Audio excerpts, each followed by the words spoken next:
Okay,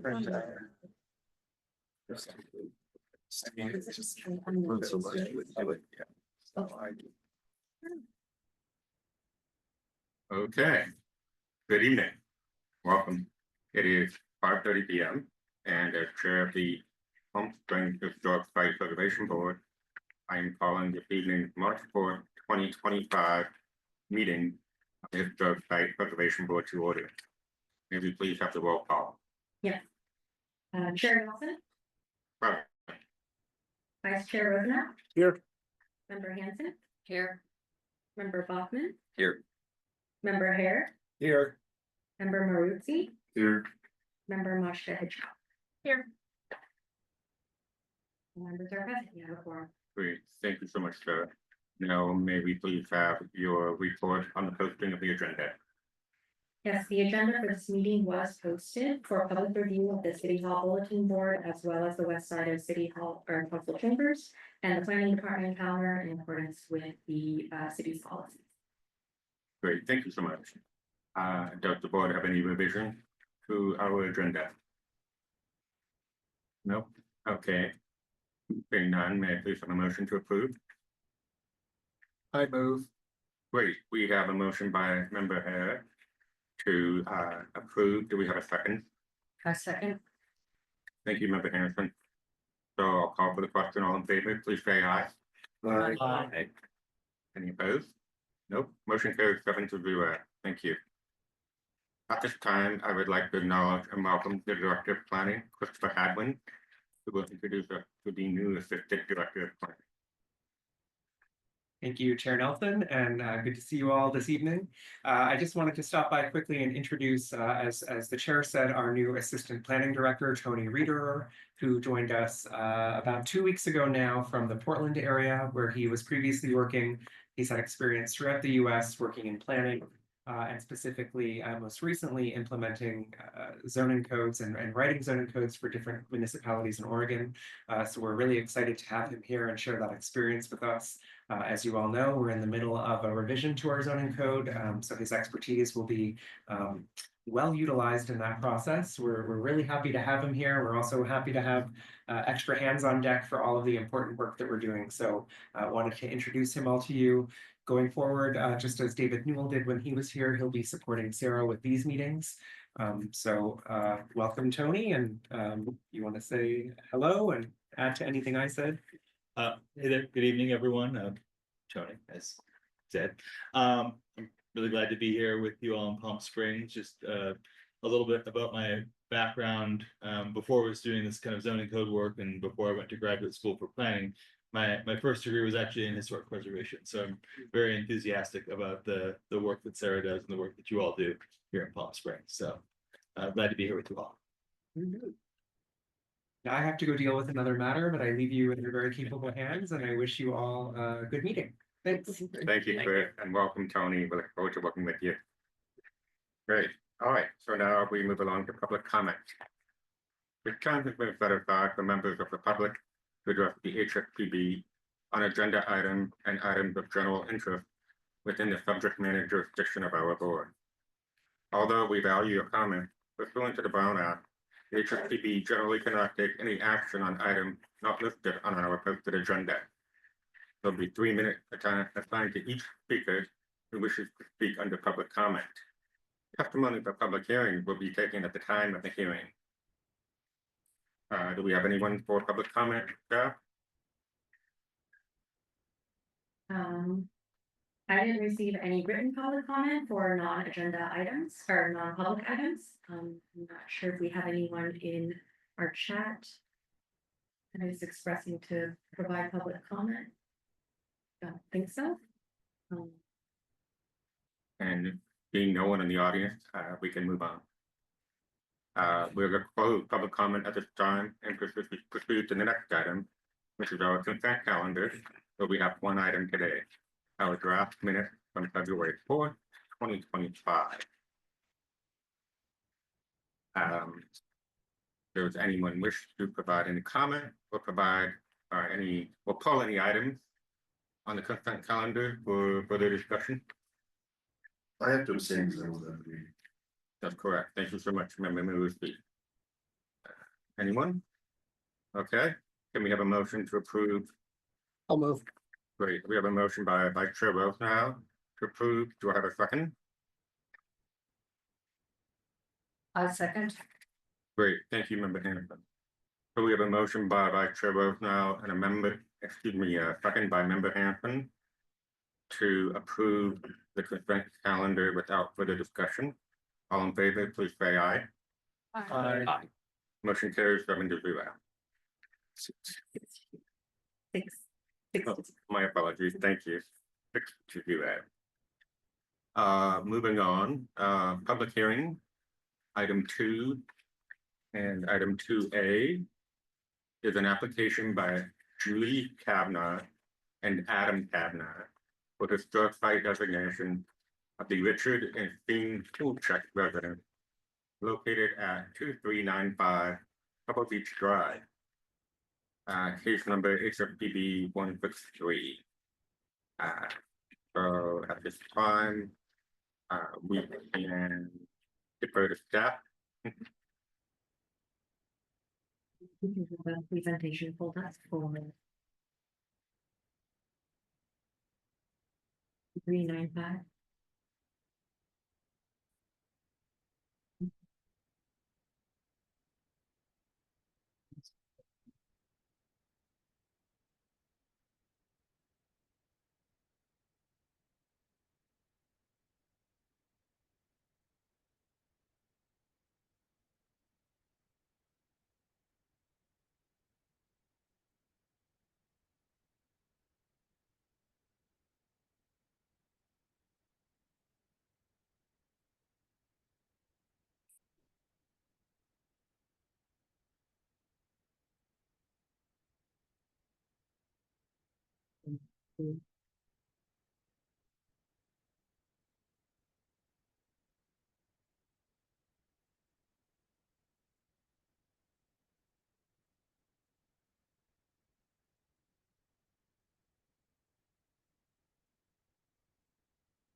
There.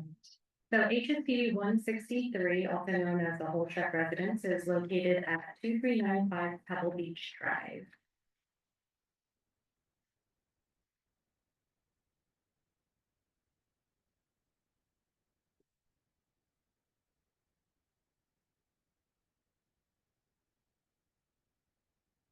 So this lot is roughly 0.26 acres in size, and it abuts the Topwoods Creek Golf Course with the period of significance that dates to the year of its completion, which is 1965. As you can see in this aerial view on the screen, the home is has a generously sized backyard space and a curb cut off of Pebble Beach that leads straight into the covered garage. It is located in a residential zone district of R1C and has neighbors on either end, either side of the lot. As seen from the street view, it has a simple low pitched roof that spreads out horizontally on the lot. The deep overhangs are evident, particularly around the front entry, and the stacked stone walls provide a level of articulation and architectural interest to that front facade. The landscape around the front of the home is simple desert landscape, and do not block or cover views of the home when you perceive it from the street. The original brochures advertising Green Fairway Estates was provided as a bit more insight related to the development of this residential area.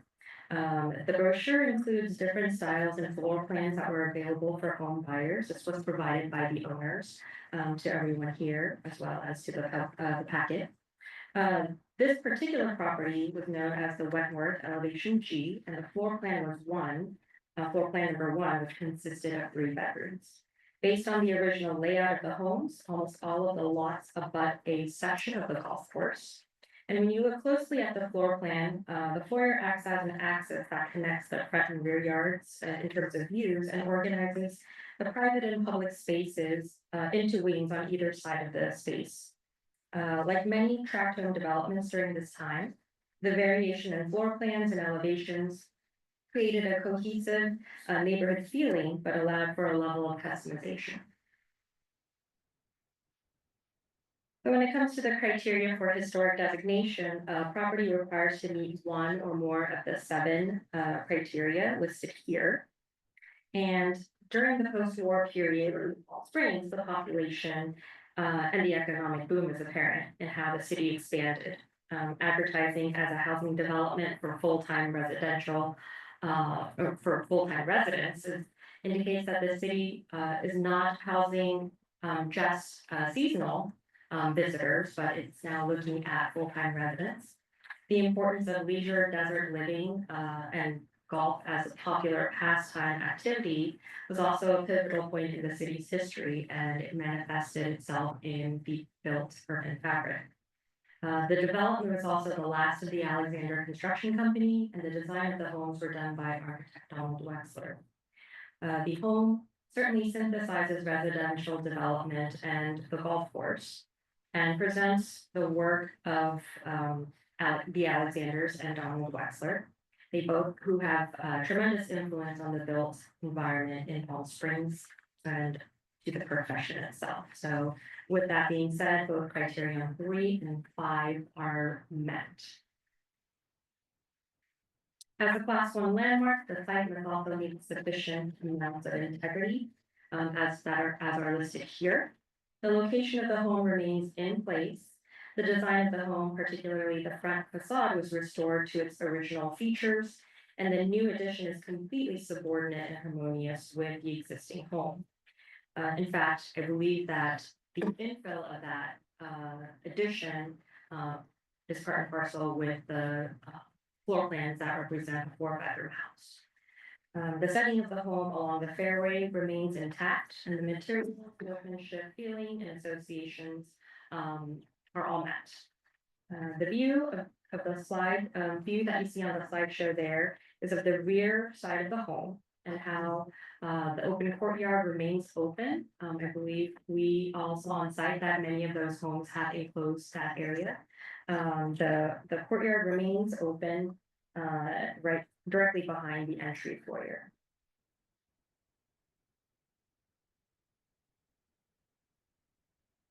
This is derived from the report list of character defining features.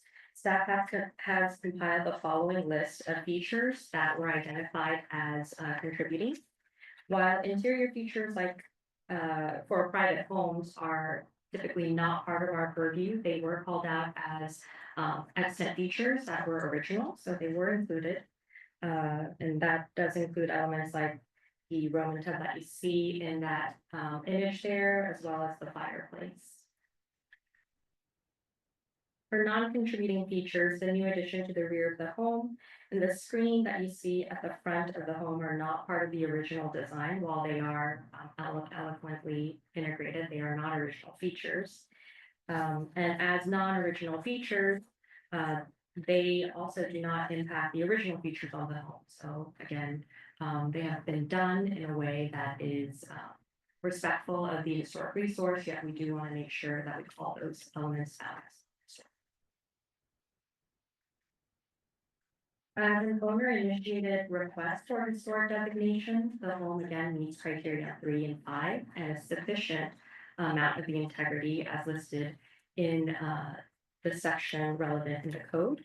And the property actually was not identified on our inventory of potential historic properties. It was an area that was missed during our initial inventory. So initially, the home was classified as a class 4 based on its construction date. Staff is recommending that this home be reclassified as a class 1 site in accordance with the request by the historic or by the property owners. And that the HSPB would adopt the resolution, HSPB 163, recommending historic designation of the Old Check residence. With that, I can take any questions related to the staff report. The homeowner is present to take any questions. There are any. Hey, thank you, sir.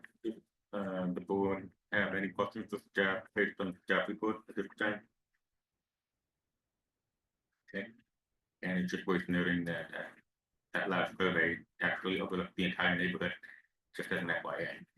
All right, so at this time, I'd like to invite the applicant up to the table, please.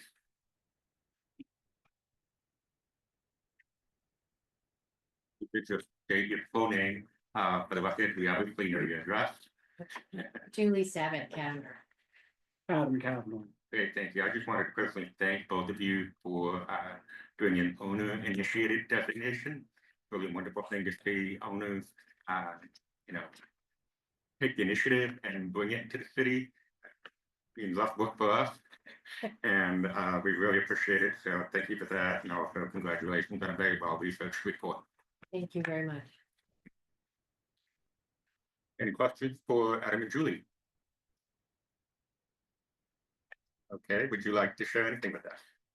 Well, we treasure this home. It sounds like you guys really enjoy it as well. We live in a neighborhood that is often overlooked. People don't know about it. We love the combination of Wexler design, Alexander design and construction. And we're hoping that it gets preserved. Many of them, as you noted, have filled in they've ruined the H shape of the home, or the fronts are totally changed. So we just cherish our home, and we want it to stay the way that it was designed so everybody can appreciate it. And I'd like to say thank you for the support that we got Yes. in how to do this. Any questions I had got answered fully and completely. We did turn over some of the writing to Steve Vaughn. I'm sure you guys know him. And maybe you don't know. But he was more familiar with the format and some of the content pieces that I was missing. Wonderful. Member Haylett? I would just like to add that as I was going through the report, getting more and more intrigued by the deep research you've done. So thank you very much. We see some really good reports here, but this certainly is right at the top of that list. Thank you. Anything else for Adam and Julie? I just wanted to point out very quickly that the very sensitive addition done to your home was done by the architect Robin Abraham, who's in the audience with us tonight. So thank you for that. And anything else? Okay, great. So I guess that closes that portion of this item. Yeah. So I did want to include that there was a submitted public comment for this particular project that came via email. That was disseminated to the board and will be part of the case project file, but it was in support of the designation. great, thank you for that. Okay, so thank you. I guess Should we go back? I guess now we can open it up to our board members for any comments and questions related to this item. Member Hanson? Thanks, Roger. I actually just had a couple, obviously it's a wonderful property and I fully support it. So I just wanted to say that first, but I had a couple of questions on the character defining features in the designating resolution, as well as the narrative following criterion 3 in particular, I think. So I just had a couple questions. The report said the original 1966 Prestige swimming pool is a character defining feature, but I didn't see that in the resolution. And you said any interior features will not be included in the character defining features, even though they were recognized in the report. I believe that's correct, and or indicate that it's an interior feature. Well, you had shown the slide of the Roman tub and I didn't see any, there was reference in the report, but not here, because there is reference to the, I think the interior, the champagne glass fireplace. I mean, I'm fine either way because we don't really have jurisdiction over the interiors, but I definitely wanted the pool included. And then also, I think it's important that maybe the first bullet point under site design and placement abutting the open and unobstructed views of the open green space. Abutting the open and with unobstructed views of the open green space. That makes sense. And then the hardscape in the back, the concrete paving, that would be non-contributing, correct? Yes. There wasn't any reference to the paving materials.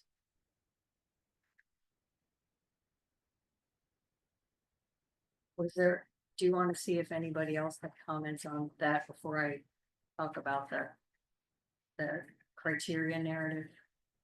But Anyone else? Oh, okay, Fran, go ahead. So on criterion 3, looking at the discussion in the report and then the staff report, I just felt like, maybe if there could be some almost combination of those two. I think the staff report brings up some really important points that weren't in the report, but the report brings up some really important points, particularly with regard to architecture and mid-century modern. I think the staff report says it's an example of, and I think it's obviously deserves a little more emphasis. It's a really good example, and it's supposed to be, exemplify the type according to the criteria. The report, consultant report or owner report also gives a little bit more context about, where it's placed and the Alexanders during that time period, their very last work because of the plane crash.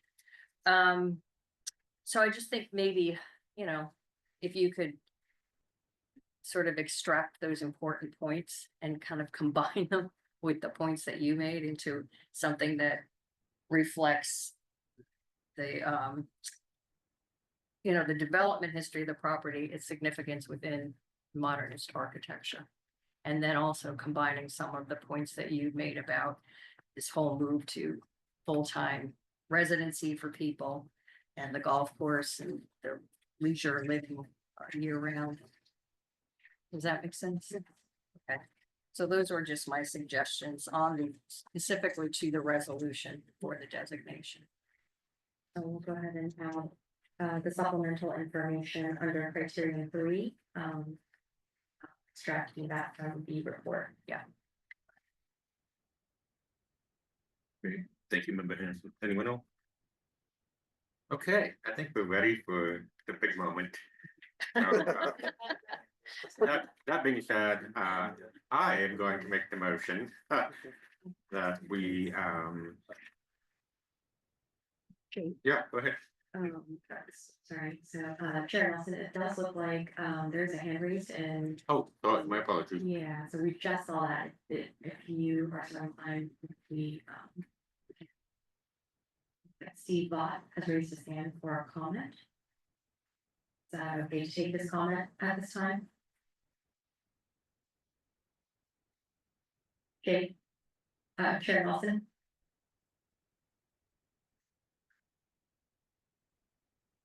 Are we okay to take this comment at this time?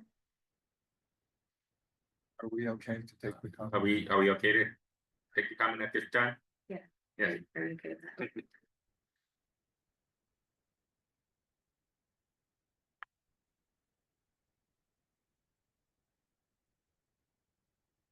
Can anyone hear me? Yes. Yes. Oh my God, I'm so sorry. There is technical problems. I've been sitting here screaming at us at the screen for 30 minutes. I'm so sorry. I'm glad you can hear me. How much time do I have? Typically it's 3 minutes for a public comment. Okay, I just wanted to say that I am extremely in favor of this nomination. Obviously, it's a wonderful property, and I think it's an incredible opportunity to recognize the high quality work of the Alexanders and of Donald Wexler together as a team in what was, Palm Springs is known for its tract house developments, the high quality of them, and this is on the highest level of that, both in construction and in design. And I think it sets it was why Palm Springs is why tract houses are more important to Palm Springs development than perhaps other cities. I believe maybe like half the city grew by double, largely through the work of the Alexanders. And I just think this house shows how a tract house can be raised to the highest levels and still be affordable to the middle class people that it was aimed for. And it just represents a perfect example of mid-century modern tract development in Palm Springs. And and also that it's been maintained so well, or currently is. The owners are fantastic in wanting to preserve it and have asked for this nomination because they truly do appreciate it in this incredible little gem of a neighborhood. And so that's my rushed comments on that. Great, thank you, Steve. We appreciate your very astute observation, and I want to personally thank you and Gary John for working with the homeowner to help get them familiar with the process of how to write the nomination. Your contribution is not overlooked. Thank you. Thank you. All right, so I'm going to go ahead and make a motion that we approve the nomination of the Richard and Sydney Holacek. Did I say that right? Holacek? Okay. Resident as a Class 1 historic site, HSPD number 163, subject to condition and a determination pursuant to Sequoia. The document about a project, and also with the clarification made by Member Hanson. Do we have a second? I'll second. Okay. We have a motion by myself and a second by Vice Chair Rosenau. All those in favor, please say aye. Aye. Aye. Motion carried 7-0. Congratulations.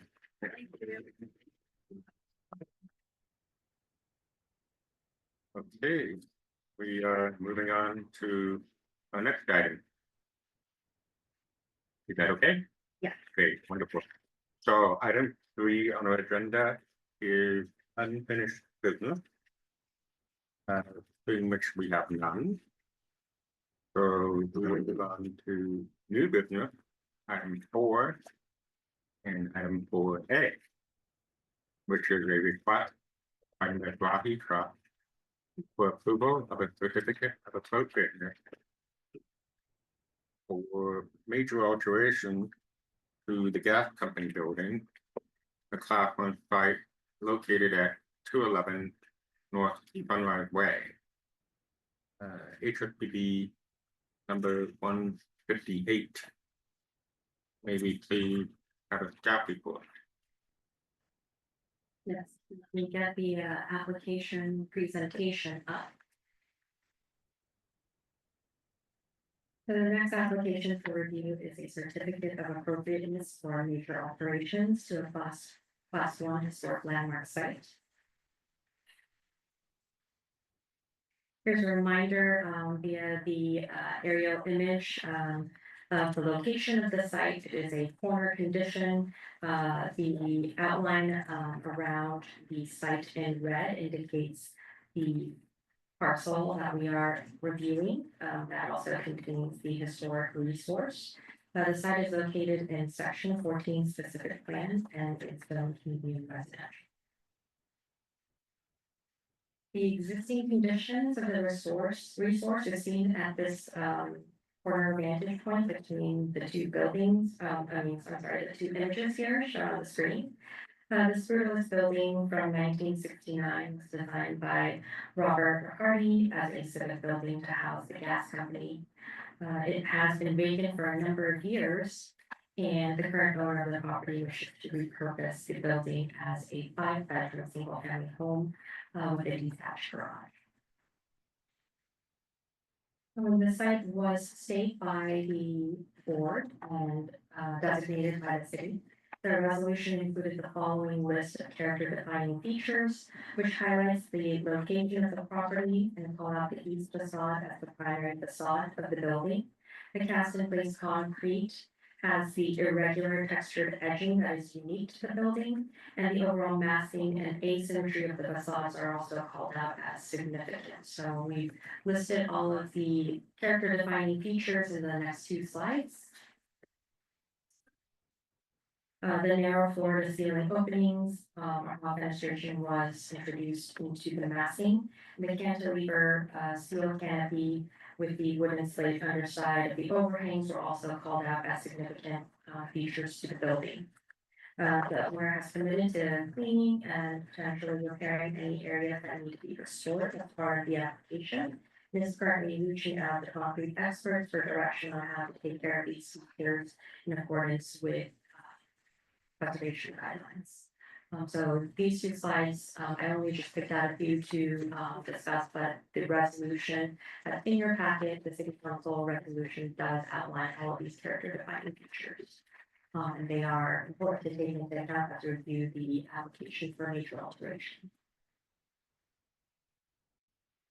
So the way the slides are organized is going through a step-by-step process in a systematic way, just review what is being proposed. All of these visuals and drawings were included in your packet, but we will go ahead and provide a little bit more clarity as we go through this on the slides here. As an overall, for the design, the existing building mass, footprint, and location are not proposed to change.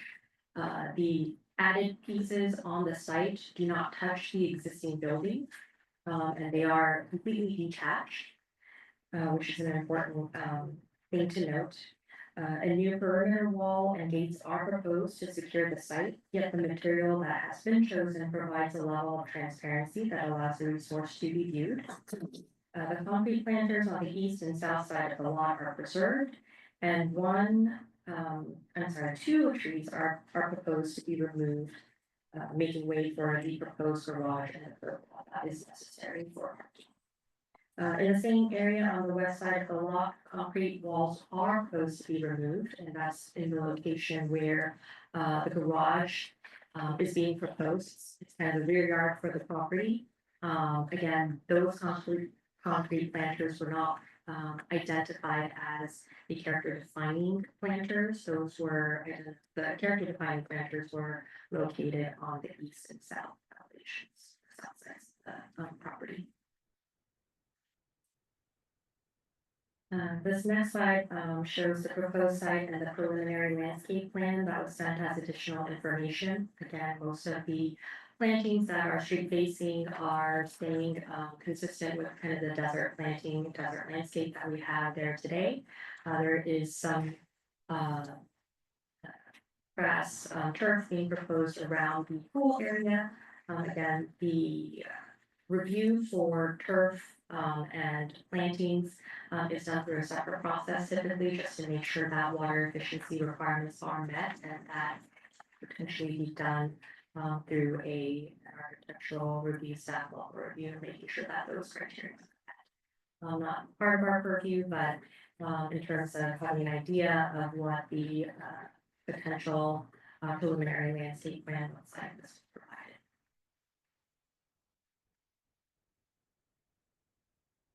Again, we'll just kind of use the reference of the proposed site plan to show first highlight the additions. So what's highlighted here is the proposed garage addition. Again, it is completely detached from the structure, which mitigates any sort of physical impact to the historic resource itself.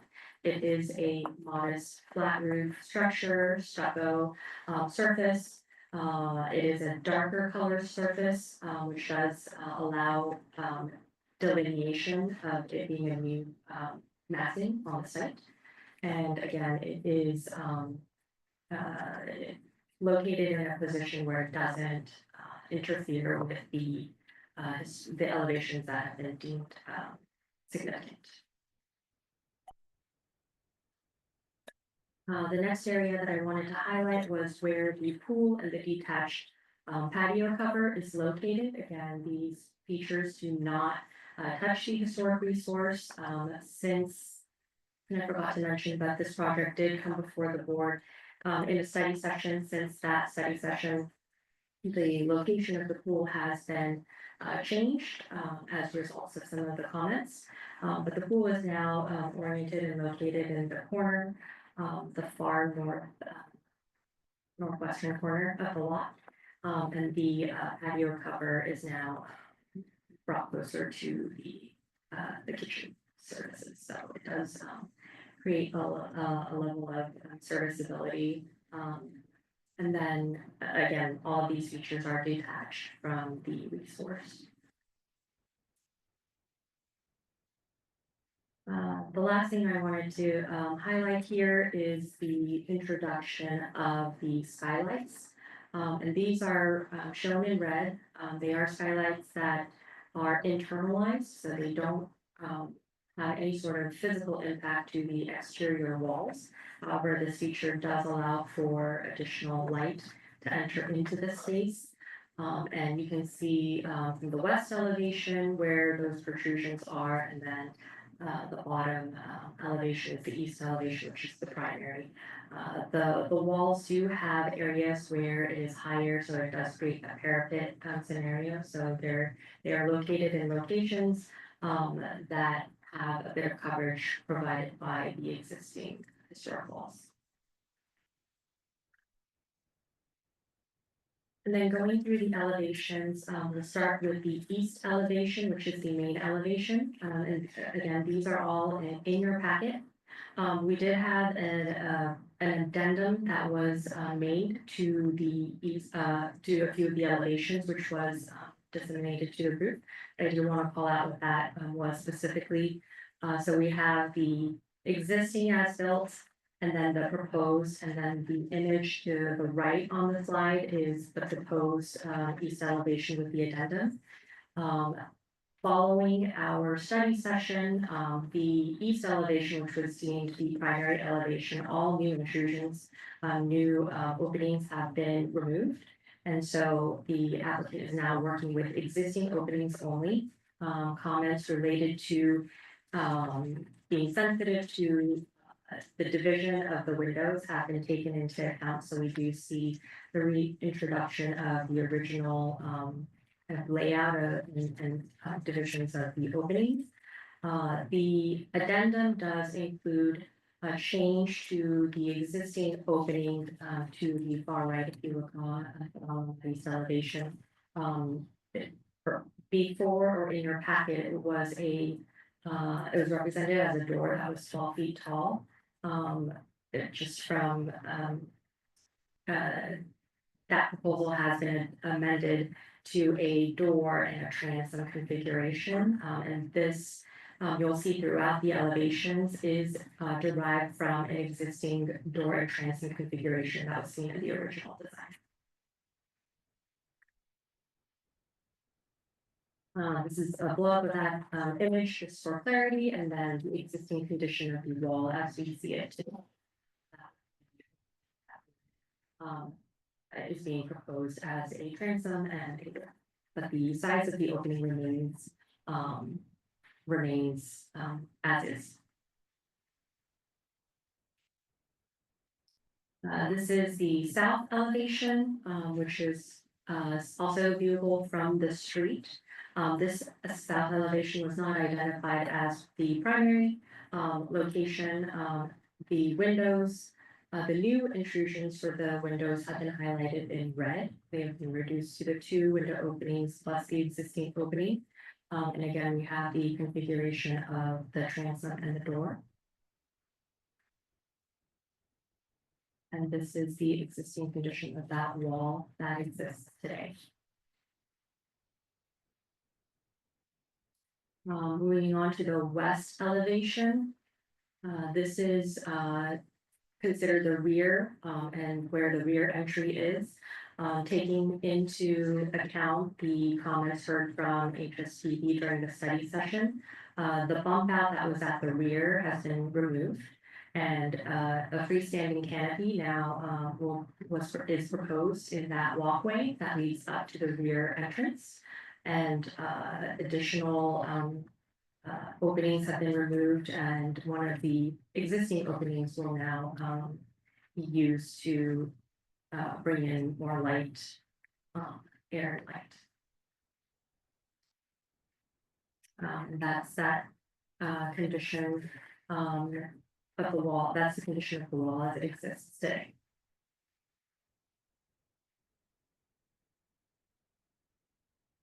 This is the north elevation. If you look in the floor plans, this is the area where the applicant has focused all of the rooms in order to consolidate the openings to a facade that would be internalized. And so you'll see here the new openings that are included. We have 2 in the existing stucco walls and 2 in the concrete surface. And again, this is a wall that was identified as being having a bit more flexibility due to its condition as an internalized portion of the image. And here is the existing condition, and then the proposed. The applicant team did include some renderings to help kind of show what the proposed drawing or proposal would look like. So we have an elevation from the east front elevation where you can see that now the facade has removed all of the non-historic openings and are working within the existing historic openings. We can also see the change in the fence material to allow for that level of permeability and visibility. And then the image on the right, the rendering on the right is of the rear elevation. And again, you can see that the proposed massing has been removed and it is now a detached canopy across the walkway.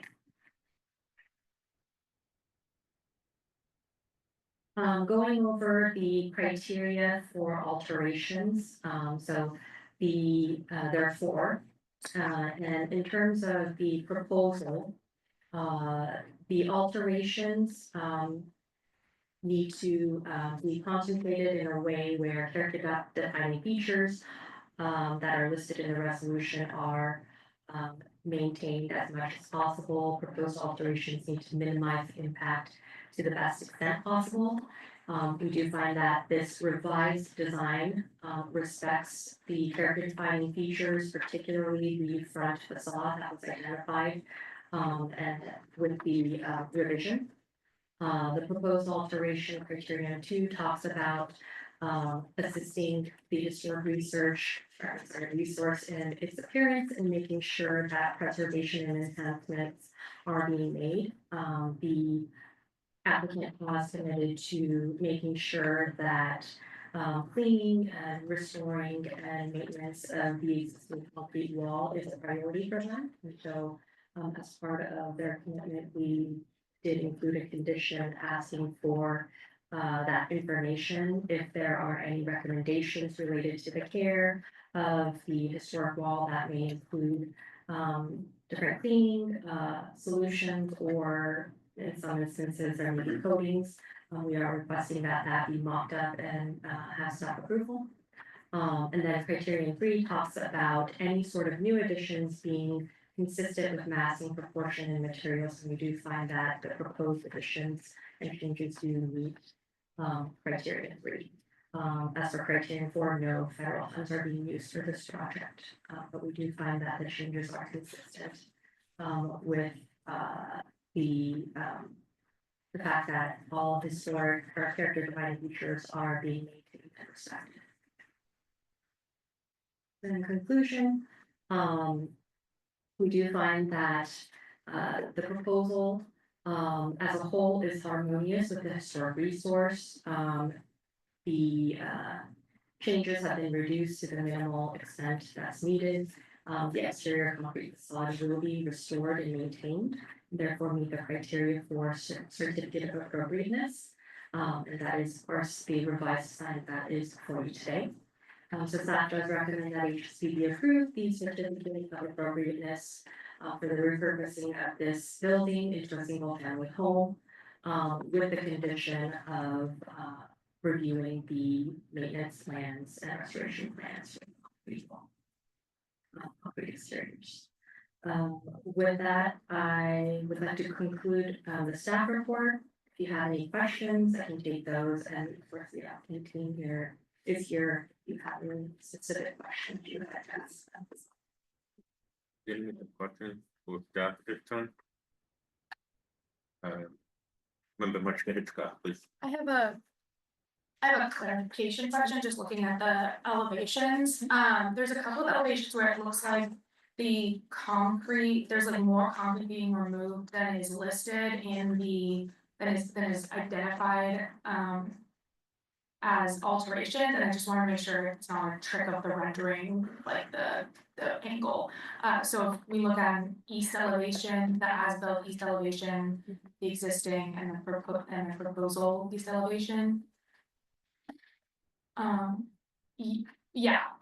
it just looks like, on the existing elevation, it shows the sign, that little black rectangle, and then that concrete pad being extended all the way to the window. But then on the proposal, it doesn't have the sign, and then that concrete pad looks like it's not there anymore either. Like, I understand that we're proposing the concrete pad to the sidewalk, or the applicant is proposing the concrete pad to the sidewalk is being removed, but I just wanna make sure there's not missing something. And we can also have the applicant clarify this, but Okay. our understanding is that the sign is remaining, and the concrete pad along the surface, the walking surface of the resource is remaining. The only concrete that's being removed is the pad that's abutting the sidewalk that you see in the demolition sheet. Yeah. And so that is our understanding of what is actually being proposed for removal of this elevation.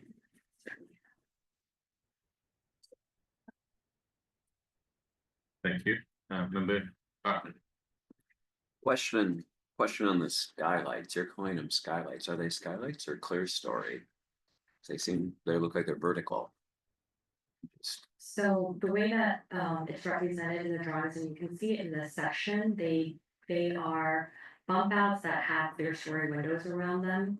But we could have the applicant just confirm. Okay.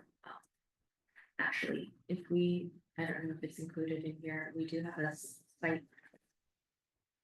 Why don't we have the applicant confirm that? There's certainly clear story windows, there may be an element of it being a skylight. A little bit of both. Yeah. Great. Anything else? Another question on, we described restoring the facade, the concrete facade. Some areas are seriously, the striations are gone. Is that part of the original? Do we know how much is decay versus how much is just how it was when it was produced 40 years ago? You know, what's restored? What are we going to restore is my question, as it's described. And I can have the applicant also clarify. Okay. So the applicant did provide the original drawings that were done, and those striations, or the areas where the edges The are missing. texture, yeah. The texture, that wasn't identified specifically in that manner. So I think it indicates that there would be the ribbing, but where you see the void wasn't calculated to the T there. Okay. And so the way we would typically review something like this is what's there is basically keeping it from further deterioration. Just it is what it is, and that we're going Correct. forward from that point. Right, Okay. and just the way that concrete would work, you wouldn't really be able to successfully rebuild the ribbing. That It was part of will- my, yeah, It will start to pop off because Yeah. they are going to have different freeze thaw kind of, exactly. yeah. Yeah. And so what we have is probably what we have. Okay, And Yeah. I'm sure that there's been some deterioration over time where some of those pieces have fallen off, but keeping what we have intact would be the makes sense. Thank you. Thank you, Member Barton. Anyone else? Okay, just a couple questions. Regarding the striated concrete, I believe that's referred to as a bush hammered finish. And I believe it was architect Jim Schiaffi that told us that he remembers the building being built seeing the actual process of them putting that concrete up there and using the mold and whatever technique they did. And that, big chunks came off when they were removing all of that. And that was the intent, that it had this very organic, so to speak, look. Of course, the building is now, 50 years old or so. So, unarguably, some of the striations have weathered, so to speak. And I think that was also maybe part of the architect's intent. Could I get a clarification on the height of the new proposed exterior wrought iron fencing on the front? I didn't bring my glasses tonight, so I apologize for that, but I know it's in there somewhere.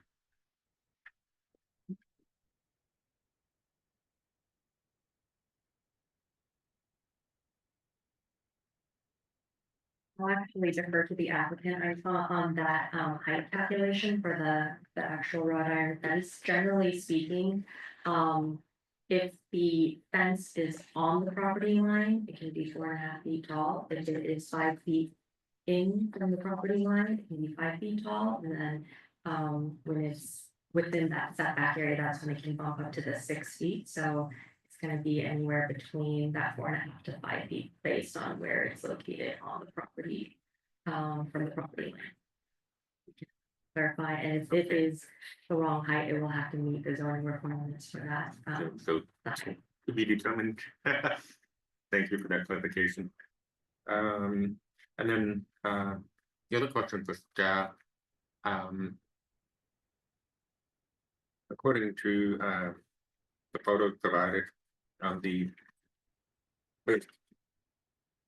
first page of this photo addendum, it would be the back of the first page, A.01. It shows, and I'm bringing this up because I don't think it was something we necessarily singled out or talked about in a study session. So it was kind of a big oversight. And that is the top left photo, which shows the overhang. And you can see that the underside of that overhang is, even though it's aluminum, it's created to look like the exterior of the building. So the underside, the eave of that front overhang is painted with a fan colored paint meant to complement the building. So I'm happy to talk that around as long as I get it back. I'm You want to putting do it on that? my computer here, so you can pass it that way. So in the new rendering, as you can see here, it shows the underside of that losing that original character defining feature.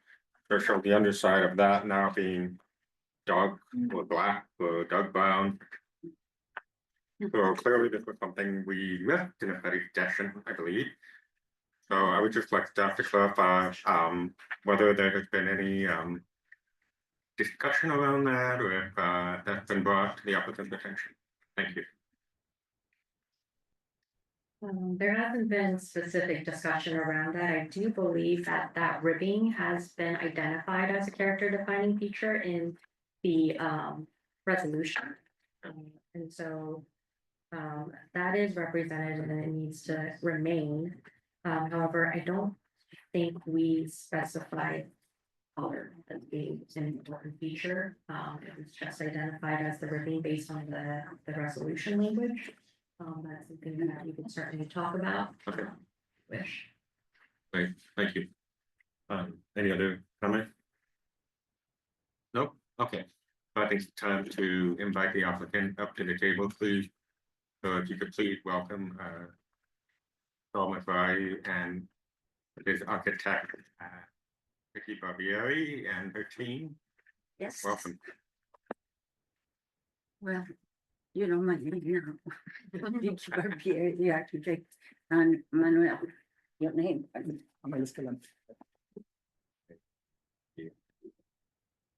Well, there are so many points in this project to discuss or to show that is somebody going to ask us questions where we can respond? Because I don't know where to start. If it helps, maybe I can just go over the questions that you had for clarification.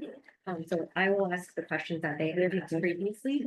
So one of the questions that came up was related to the removal of the concrete on the east elevation.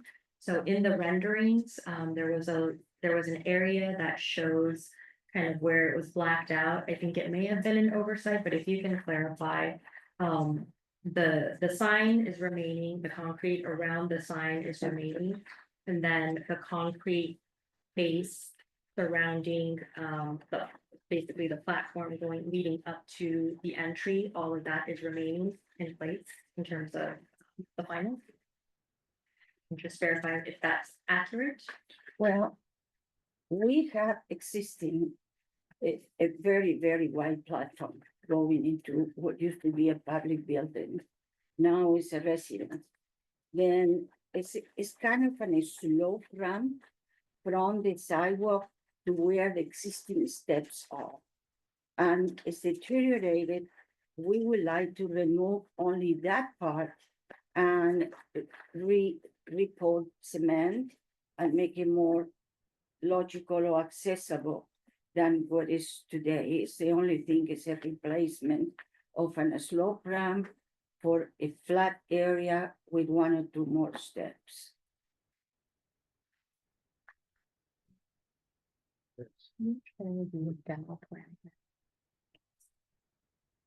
What is your thing?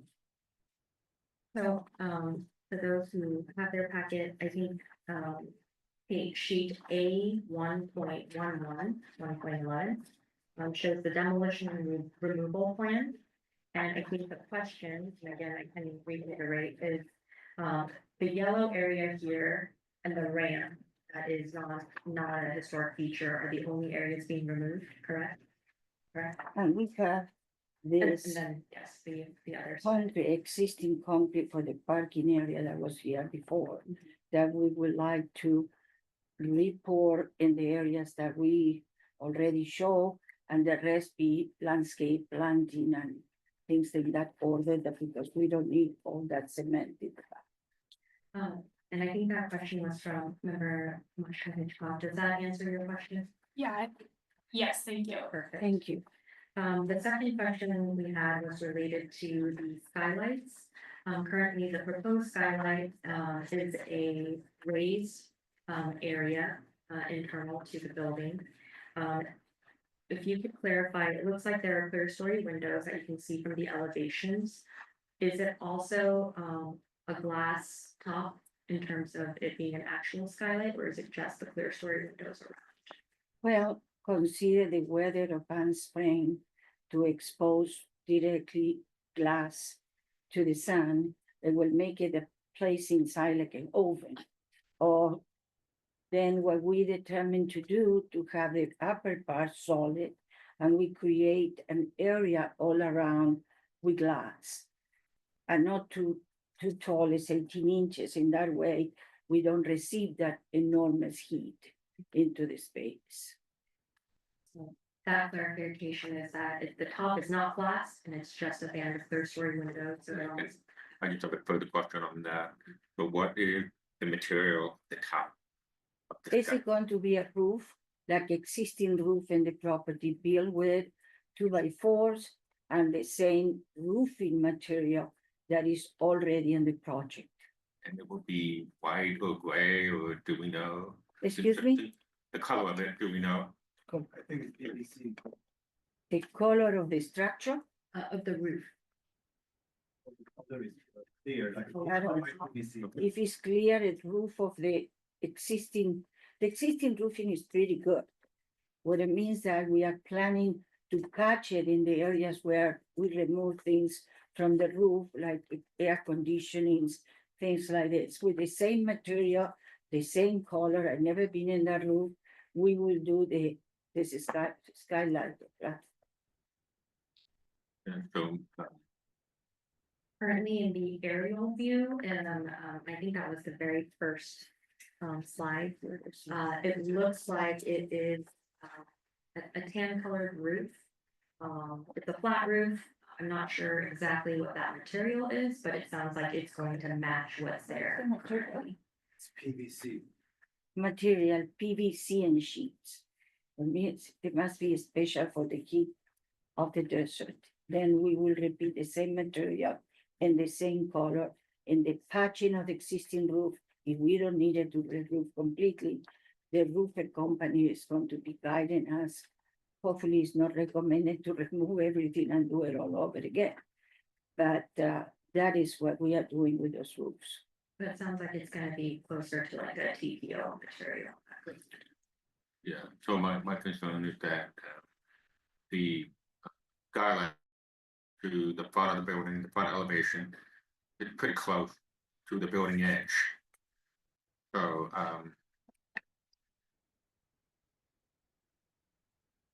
the finish edge of the top of that skylight, even though the banding is glass, that finish edge will be visible.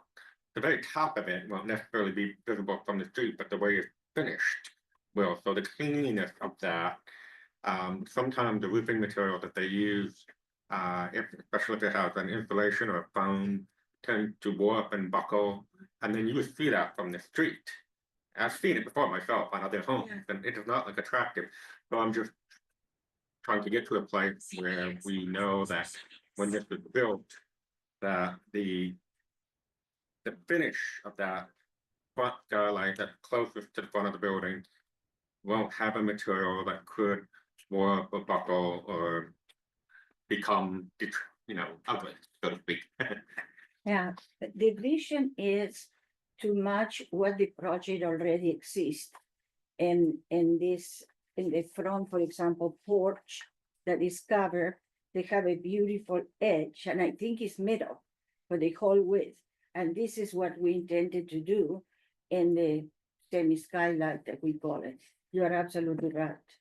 But because it's going to be so exposed, not so much because the parapet on the existing roof is Like 15 inches. yeah, it varies. Yeah. 12 to 15 inches. And this skylight is going to be 2-3 feet, I think, in height, or 2.6. Then in reality, you will be able to see it from far away because from close you don't have the vision of it. But we will try to do the same finish, the same as this cover porch that we did in the back. Good, thank you. One more thing, since I have you here, you heard what we were talking about a few moments ago about that front overhang. With how, in your rendering, you show it being dark or black. And since we singled that out as a character defining feature, would you be willing to keep the underside of that eave in the original sand finish color to match the building?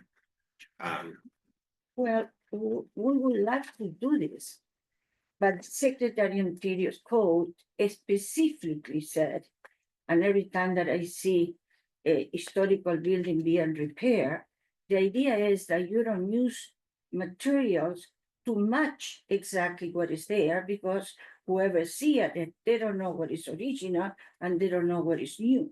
And this is very, very important. When it means that in reference to colors, we selected to paint or treat, or depending material, in a brownish, darker color than what the building is. Because the idea is, whoever look at it, he knows, oh, this is new, this is old. This is our criteria to select these materials and this color. But I thought that that's an existing feature, so it's not a new introduction into the building. It's an Is she existing. talking, Yeah, are you looking from the front? No, I think there's a misunderstanding. That, Yeah, that's original. yeah, I can explain it. On this rendering, the shadow is making it darker, but there's another render from the side that shows the void in the overhang.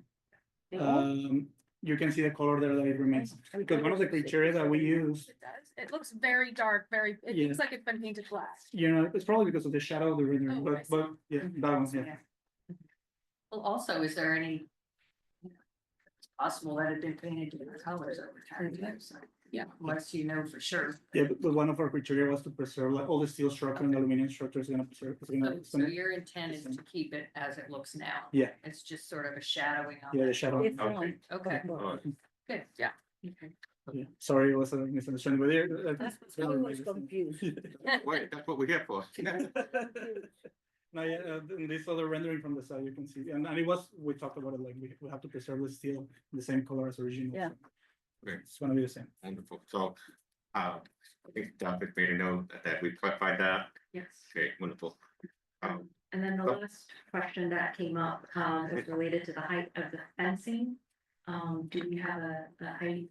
that's been proposed? Well, for what we understood, if you stay in the first 5 feet, your fence cannot be higher than 36 inches.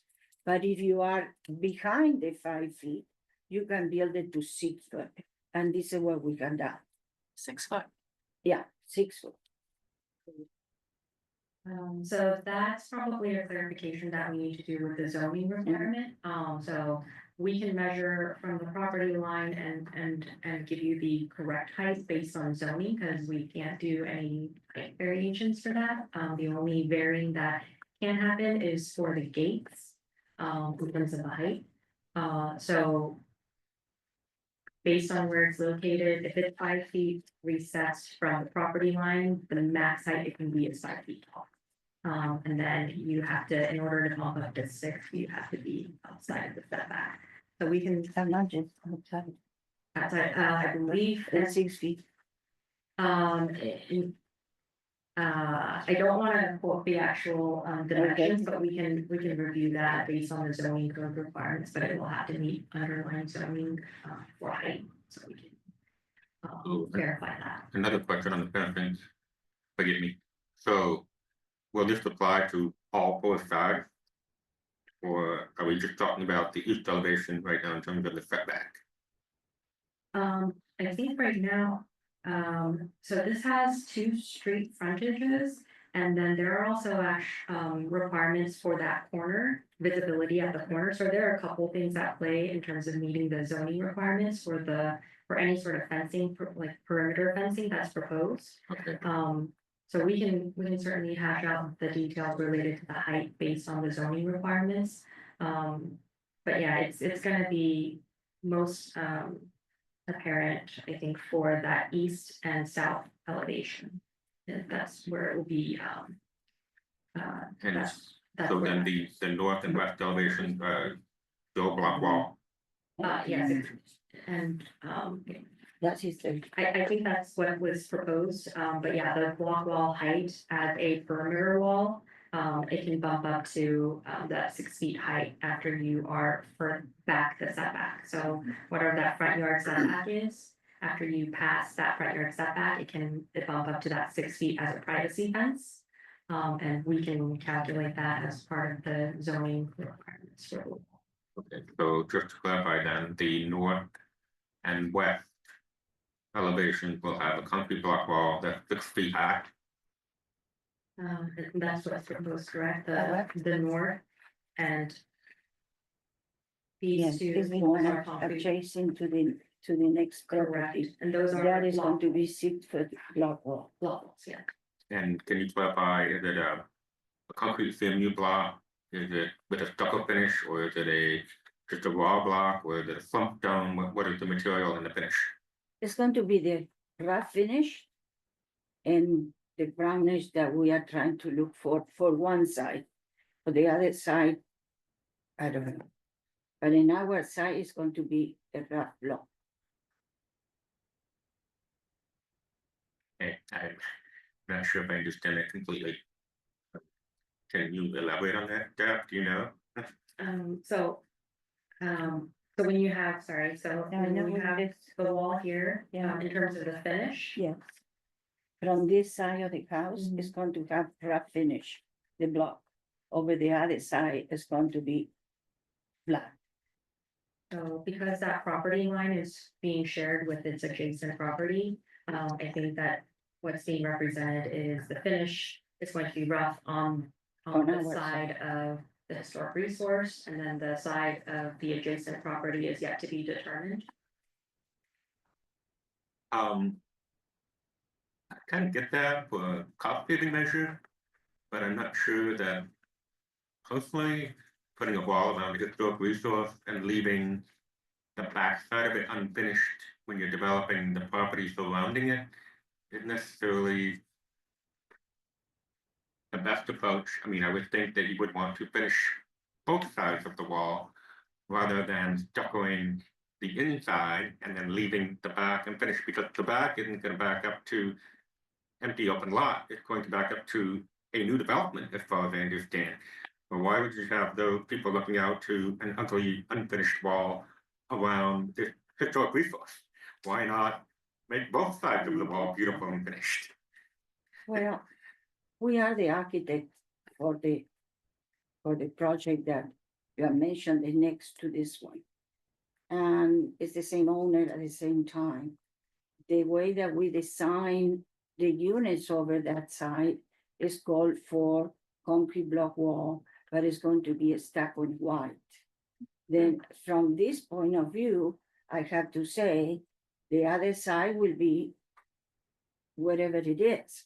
Because we have two projects and two owners, I can decide what happened here in this project. And I can decide what happened here in the other project. Okay. That is decided, but unfortunately, it's a communication doesn't fall here in this committee because we have two different projects. That explains a lot. That's what I said, let me explain to him, because I agree with you, it would be a little bit ridiculous to spend so much money to do all this fencing and the other side is just a great block. No, it's not. It's going to be white because that project enhanced the white. Thank you. You're welcome, sir. Does anyone have any other questions? Member Hanson? I just had a couple. With regard to the cleaning and restoration, will you be consulting with some type of Oh, I have, conservation expert? there is the American, what do you call this? American Masonry Institute. This is one old book, unfortunate. They have new ones, but I don't have it. And every time through my 40 years career, when I have a situation with anything that has to do with masonry, that could be block, it could be brick, and it could be a series of materials, we always refer to them because this is the authority to let us know how to proceed, what to do, how to build it. It's all, but still it's very new. And then this is the book for masonry. I talked to the engineer director and he referred me to a company that is this other company who is located in Louisiana, but they work nationally. They work in historical buildings in all cities, and they work in all kind of construction and cleaning. One of the gentlemen met with the owner last Friday, no, Saul? Yeah. Last Friday, we expressed to them what we need to do. He came over to see the building, and they will be the people who will be taking care of all those details. We can do this, what you would like to have, the process done in any block. But what he suggested, this concrete block is accidentally very porous because circumstances here that somebody explained, is and we are going to have to cut certain amount of wall for new openings. Why don't we wait till we cut those portions and then they will apply, they talk about hot water. I don't really know the gentleman, well, he was not going to offer so much information when they don't have proposal or contracts. That is logical to do, but we are in the right way to do this, to treat it afterwards.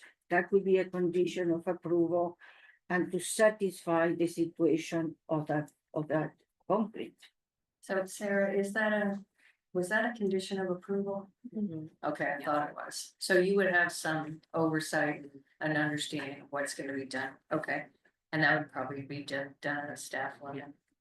And then just to clarify, the lights on the east elevation are staying, right? The pole lights? Yes, Okay, I thought so. And then there was one, the east elevation where it showed this big heavy gate right in front of the entrance. Yeah. We visit that. Who's gonna ask that? Too.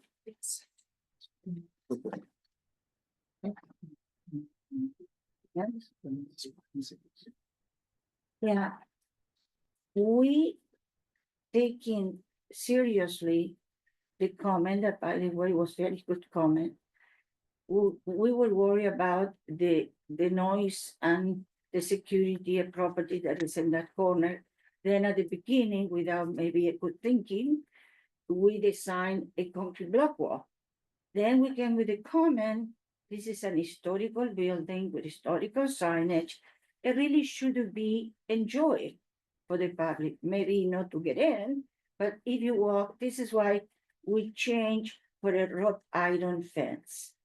Now, in one of the sides of the property, this side, the setback, because we had a pool in the back, we left this 20 feet of 20 feet to be built in the block wall, just to protect the view of the people who is in the swimming pool. That is one of the case. The other one that is the main entry, what we are doing is using the same design for the wrought iron fence, but because again, kind of privacy, we are planning to put a perforated metal plaque behind, and then only that area will have more privacy. If that is your question, I don't know. Yes, that was my question. Thank you. I just, it bothers me. I just feel like that's the main elevation. I absolutely understand the need for privacy, 100%.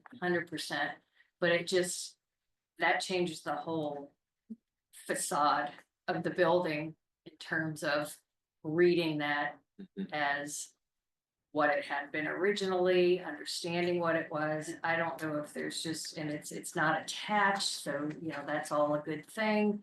But I just feel like it really impacts the overall visibility. It's almost like if you're gonna do that, then it doesn't matter what you're doing on the other elevations, because now you can't see the building. Well, the fence of it this side of Sunrise is what, 130 feet? At least 130 feet. And we are only putting 20 feet of solid wall at the beginning and another 12 feet on the gate.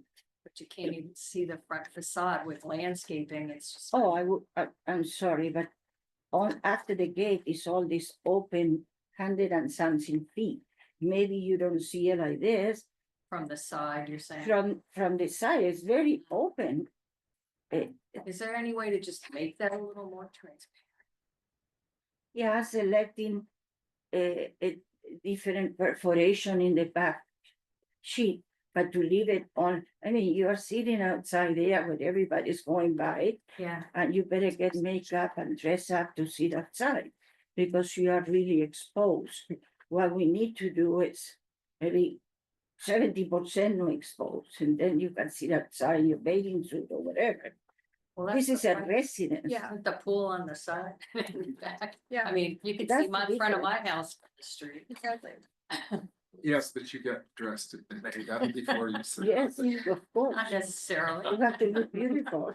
I think the issue also is that the door is glass, right? Transparent glass. So when you're looking from the street, you're looking right into the house. Yeah. But It's my problematic. My question to you will be, how the glass will look in a place that are no glass? I can use wood, I can use glass, I can use many things, but I cannot do with those materials, this transparent, my spot, fence to be the monument of the issue, to be seen for the people that goes by. Not the people who wants to look at your door. For me, is that, I understand what you're saying, but should we discuss amongst ourselves the concept of maybe not having a glass door, even though it originally was a glass door? So then you could have a wrought iron gate that is transparent like the rest of the wrought iron. First of all, this project never had a fence. It's all open. You go today, it's all open. This was a public building. Now, it's going to be a private Do you understand residence. what I'm saying? I'm Yes, I saying a know. solid, non-transparent door. Front door. Gate, it's a gate. No. The door. The door. But we have the entry door in glass. So he's suggesting something different. No glass? So he's saying in exchange for having a more transparent front gate, the door becomes a solid door, so you have that protection of privacy. So it's another kind of That's right. design solution. But I mean, you will be abandoned the project as it is. I And understand. close the glass. I don't know. But again, maybe we have to discuss this, but it's a trade-off between an enormous solid gate that you can't see through on the primary elevation versus the transparent wrought iron gate, where yes, now you have a solid door. I would go with the solid door, because at least you can see the building. Well, the whole thing Yeah, doesn't have this to is be the- solid, just, because the transom above can. Right, still be I'm glass. not saying that, do we have an How many? elevation to show what the door looks like? Because there's side glass too, right? Yes, Yeah. but how many, I'm sorry, but how many doors in Palm Springs are glass? There's actually very, very many that have glass doors and that are visible from They're the not side. transparent. Yes, well, or Yes. you have the reflective coating, like, you have a reflective coating, there are coatings where you can't see, it's one way or two way glass that's reflective. So you can't see, or whatever the right way is. I mean, those doors are generally opaque.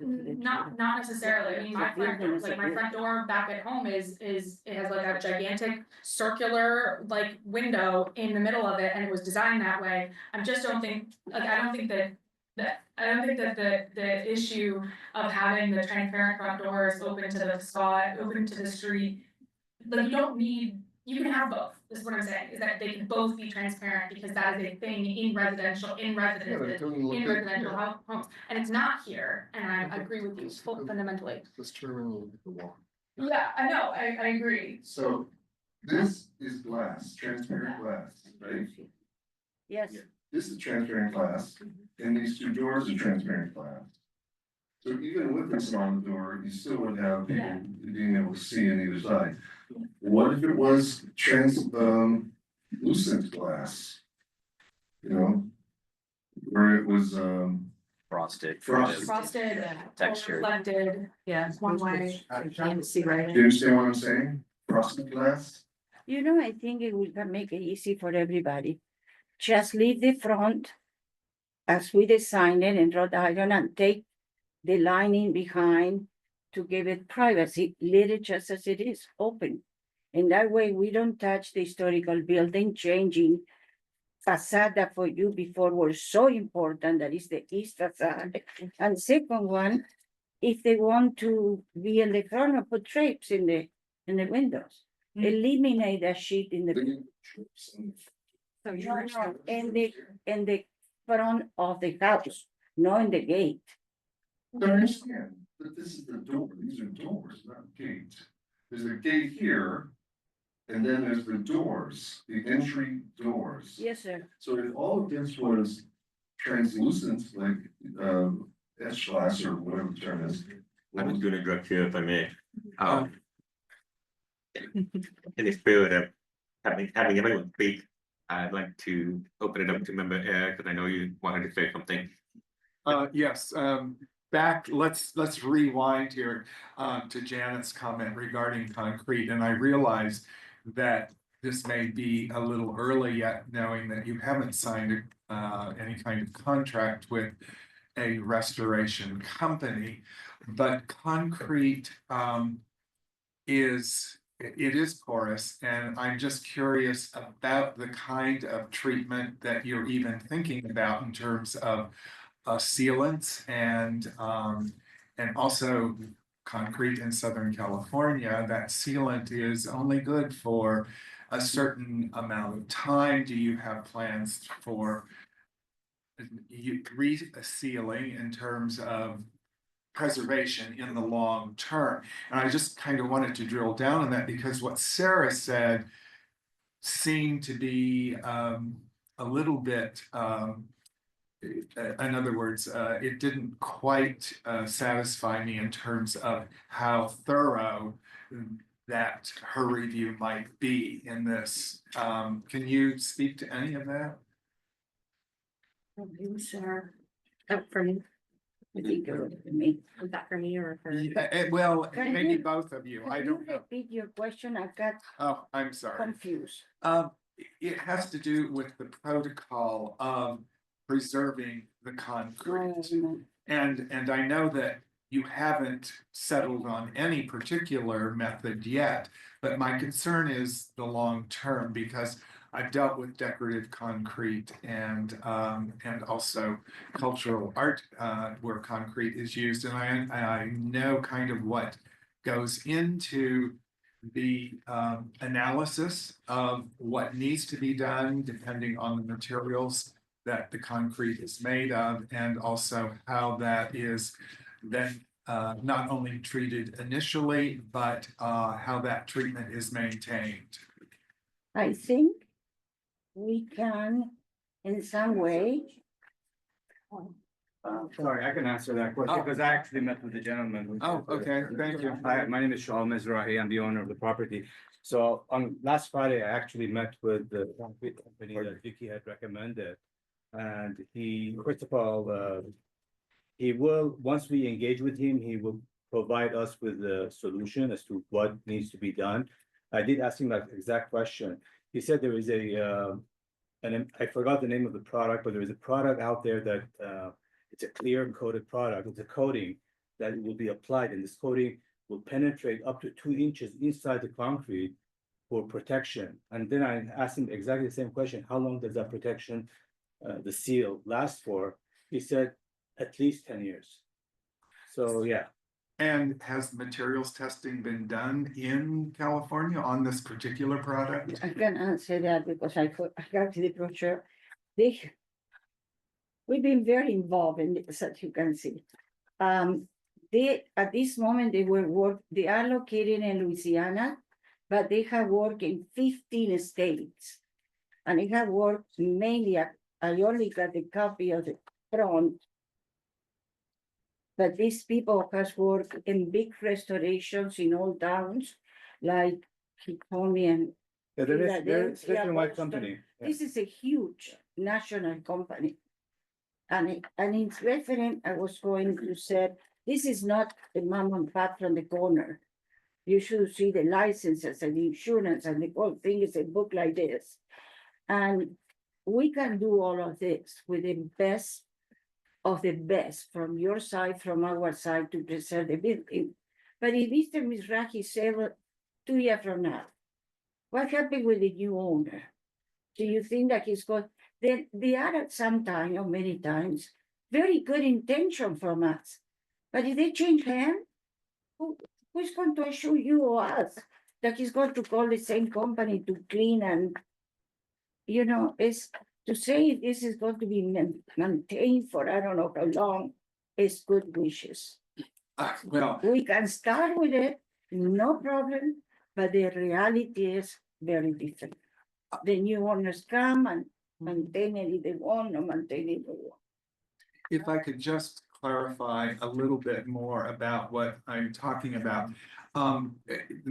Materials, these companies do their tests on materials, but have they done any materials testing on your product, on your wall? In Yeah. other words, when you're removing that historic concrete for these penetrations that you're proposing, I'm wondering if you're even going to have them do that kind of materials testing. And I realize that time is of an essence, and whereas the test might be, you know, an 18-week test isn't feasible, much less a year or two. Nevertheless, sometimes within a few weeks, you can determine whether or not this product is actually suited to the chemical makeup of what you're dealing with. And that's kind of what I was getting at in the long term, even if you don't own the building in 5 years when it needs to be redone, at least there is some kind of record of what is recommended. Actually, when we were there walking around, he did find a little chip of the concrete mixed down in the soil. Actually, he picked that sample. He got permission from me if he can take it with him to have it tested. Yeah. For exactly what you just mentioned. So it will be tested. He wants to know the chemical composition of the concrete and to see if that compound, that solution, the sealer that he's recommending, to see if that will be the result of it. They have laboratories, they have all sorts of, staffing and support teams that will help him to come up with the solution. And once the solution is provided, then he will give me a proposal, and I'll be more than happy to share the proposal with Sarah. And then Sarah could guide me whether this is the right way of approach or not. Additionally, he said he will do a mock-up, which Sarah also asked for mock-up. And additionally, also, we thought to a point when we start actually doing the cutouts for those openings that we are proposing, we can actually do the mock-up on the actual, pieces that are cut. Yeah. For us to, to see what the result will look like. Maybe not many months, but the immediate result, of course. Well, and there are ways to accelerate that testing, and I'm sure they probably have that kind of equipment in order to at least give it their best shot at determining whether or not it's the right. But we'll get the name of that product because he was really raving about that product. I have no idea what that product is, but we will show that in the proposal, and we'll submit it to planning, and that Sarah, review it, and yeah. Yeah, when I talked to the gentleman originally, explained to him and sent the pictures and everything. And in reality, he said, this is not the way that this concrete is supposed to be. It's completely porous. It has been done and they have a problem. Then they will not prepare even the mixture to be that kind of exposure. The exposure should be to be continuous on the faces of the block. And it's all, as you see, on texture.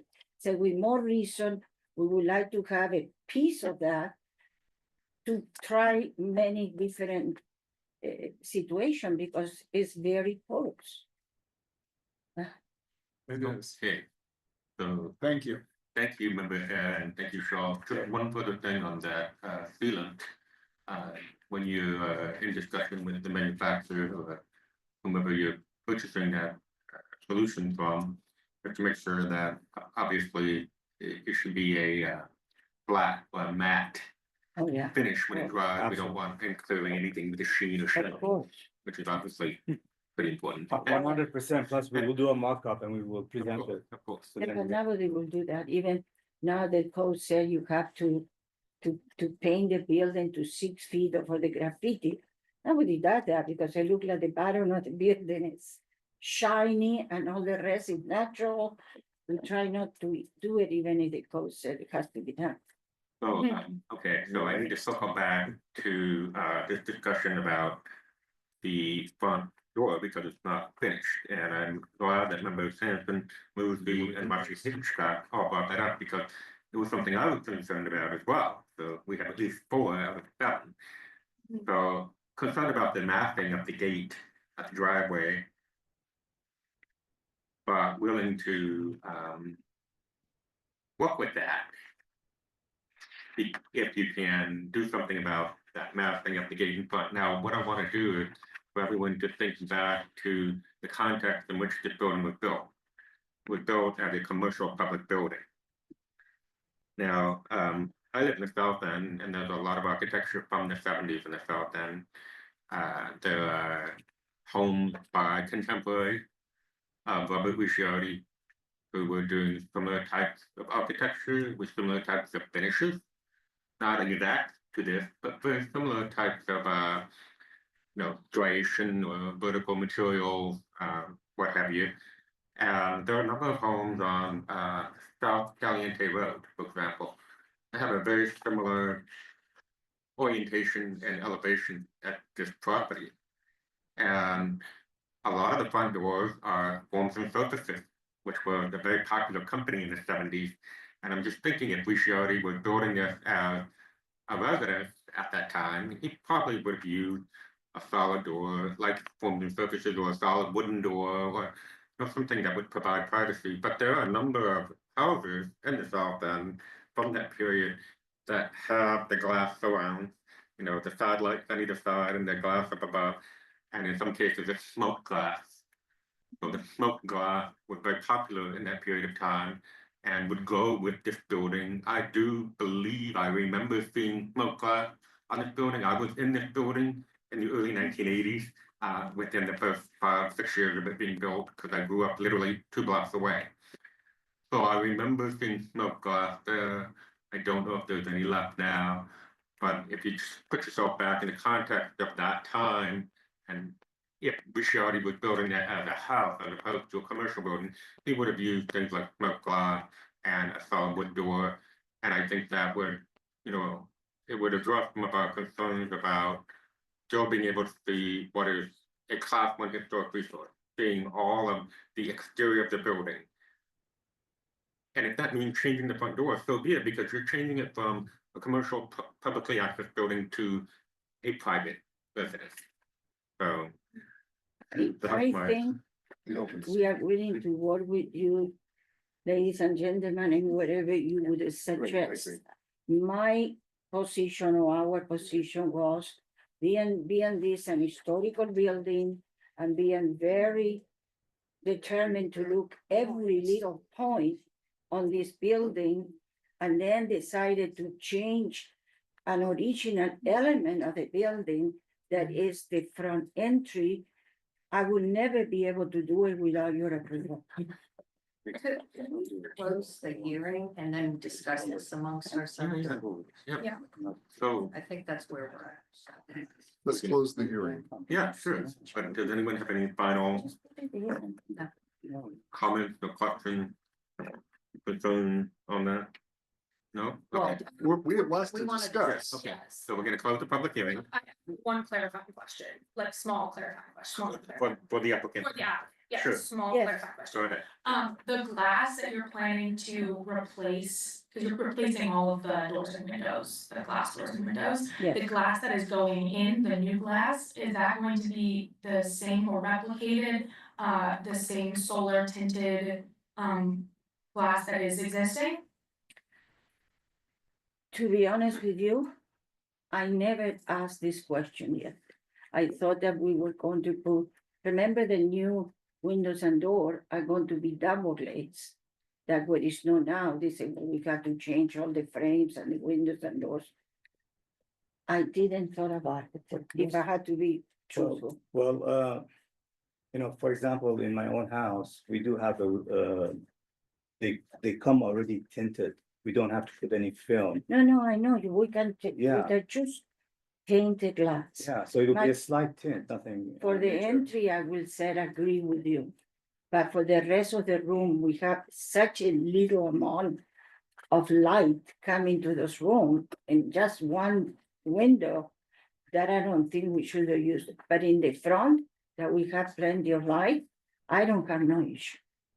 So no, it's not decided yet what glass. Not decided.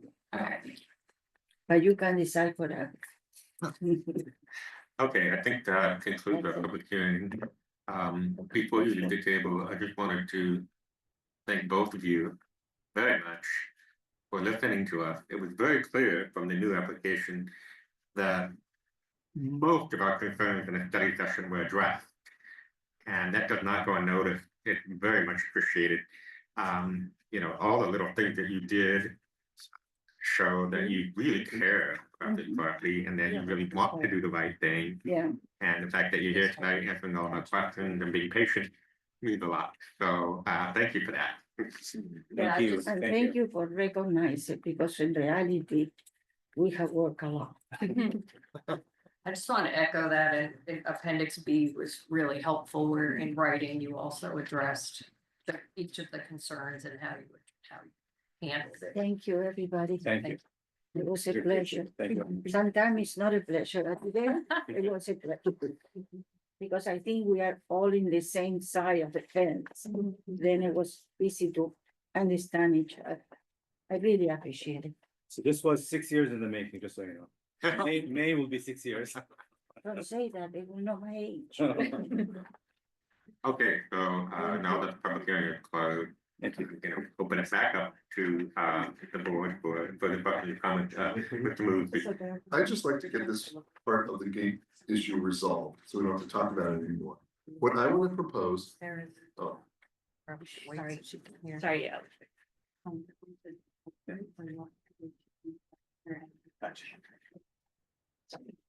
what I'd like to propose is that the front door contraption, the side lights, the clerestory, be modified in some way to provide privacy.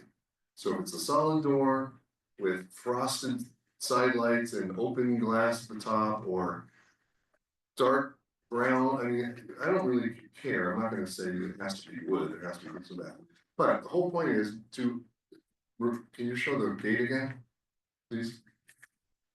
To eliminate that solid gate. It blocks too much of the building, the primary elevation, the entrance from Sunrise. I know you can see from an angle, but when you look straight at it, so I think that's a fair compromise. That they use the same, I guess, the same corrugated, not corrugated, Wrought iron. yeah, wrought iron fence. And then you can see through that and you see the, whatever the hell the materials used on the door. That's my proposal. So I very much understand the gate issue. However, I don't see that we have to propose anything for the glass entry because that can all be handled by interior decoration. Okay. That's fine. You can keep that. If I were on the opposite side, I'd be baffled by a committee of historic site people who want you to change drastically the original entrance. But I think we can work around it. Yeah. You make a very good point. But the result though is that you don't have that solid gate. Yes, agreed. Yeah, the problem that we're identifying is that the opacity of the gate itself is disruptive to viewing the building. And to be honest, like I think that the comments we suggested last time at the study session with the concern about the visibility of the property because it is a civic building and it's a historic building on a nature thoroughfare that has currently high visibility. The solution to the stucco wall, as being a wrought iron fence with hedges, kind of potentially misses the point a little bit because those hedges, any future owner can Hollywood hedgeify that, and then it's completely opaque and it doesn't matter whether it's stucco or wrought iron or wood or it does whatever. And so I think the point is that the front facing facade, because this is a historic or it is a civic historic building, and in the report, in the resolution identifying this that we passed as a historic class 1 historic building, repeats several times that this is that the civic nature of this building is part of the reason it is historic, it is important, and part of the character providing features. And the visibility of it is one of the reasons, is the feature of the civic nature of this, if you're following what I'm saying, basically. And so seeing the front facing facade is an important part of the preservation of this building. And you're still obscuring the sign too. We made that comment. The big sign is still behind those walls. And so I think that having hedges in front of a wrought iron fence, having corrugated metal behind a wrought iron fence, neither of those solutions really gets to the point gets to the point of the front facing facade. What we want ideally is to be able to see the front facing facade of the building. Member Hanson. Another way to maybe think about our decision, sort of big picture is. There was that consideration that no character defining features be, altered, removed, within reason. Sometimes that does have to happen when you're doing a rehabilitation, but. Think of it this way, if this came to us as proposed in 5 years to designate this building as a cultural, Class A historic resource, would you vote for it? Say it again. If the proposed plans are carried out and this came to us as it's going to be built, and if it came to us in 5 years, say after the project is complete, as a potential Class 1 historic resource, would you vote for it? Yes. With everything that's gonna be done? Okay, so No, I mean, yes, with the changes that were suggested. Okay, that's what I'm saying. So if that would be sort of a deal breaker. I'm sorry, are you talking about the revised plan we're looking Yes. at tonight? Yes. Oh, okay. Yes, right, the revised plan we're looking at tonight, because what you wanna do is be able to say these changes would not impact the ability of this resource to be a Class A historic resource. And was the front facade specifically called out as a character defining feature? Question, you find that answer? Go ahead. So the way that it's written in the ordinance is the orientation of the primary east, the primary facade east towards North Sunrise, Way was identified as a feature. As well as its location on that corner. So Okay. those were identified. A feature, a key character defining Yes. feature of the entire building Yes. The primary east facade was specifically called out as key. Yeah. Not just another feature in the building. Yeah. as a character defining feature. Yeah, it's the fronted by a wide open concrete patio. So I guess I would argue that impacts that facade as a character defining feature of the property. So I think, sorry, go ahead. I think your question's a very good one, and and I'm so on the fence at this point in time with the deliberation here, because between the study session and now, the effort to do better is superlative. Yeah, I agree. However, when I get to the north elevation, I begin to have real problems, because according to criterion 3, it should be consistent with the massing, and you see the penetrations of being very regular. And it becomes a significant impact, I think. And I know that we aren't considering the north elevation to be the primary, but nevertheless, it leaves me feeling a little less than happy about the solution. And I want to bring this up partly because if the rest of you can move the needle for me, that would be great. Then circling back to what Janet had to say, I wonder. I think I feel like with all the other compromises they've made to the overall design, I'm less concerned about the north elevation. They have to have windows, and they've made such a compromise with doing, the skylights, and I'm not sure if these are bedrooms or whatever. They are bedrooms. You have to have egress. They are bedrooms. People need to be able to get out of those bedrooms in case of And fire. ventilation. So there's certain issues just related to life and safety that you can't really compromise on, and if that's the one thing that gets them to that point, I'm totally fine with the north elevation. Well, but that brings me to my final point, where I am debating internally, and that is, does changing this from a public to a private building completely obviate the Class 1 designation.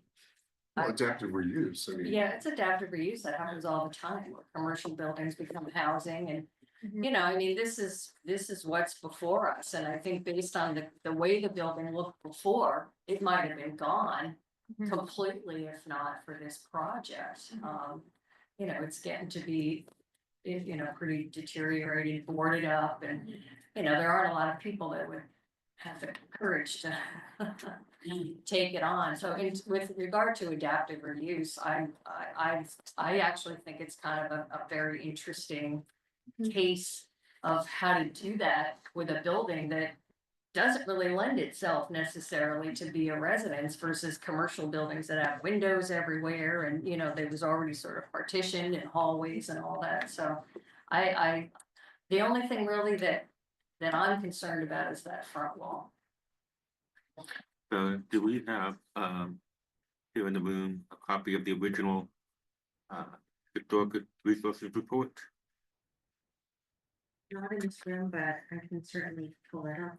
Or do you need? Do you know if there's a vintage photograph of how the front appeared when the building was built? I feel like we have seen that, but I'm not sure if indeed there were clear glass doors right at the outset, or if those were modified or changed or added at some point of the time. Sorry, I didn't have the mic on. Hopefully everyone heard me.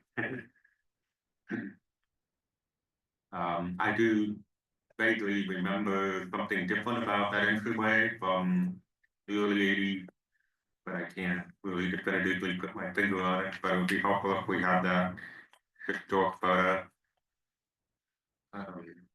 While that's being investigated, could I ask a question of this point, the applicant? The question I have is, for the new project, what will be on the north side?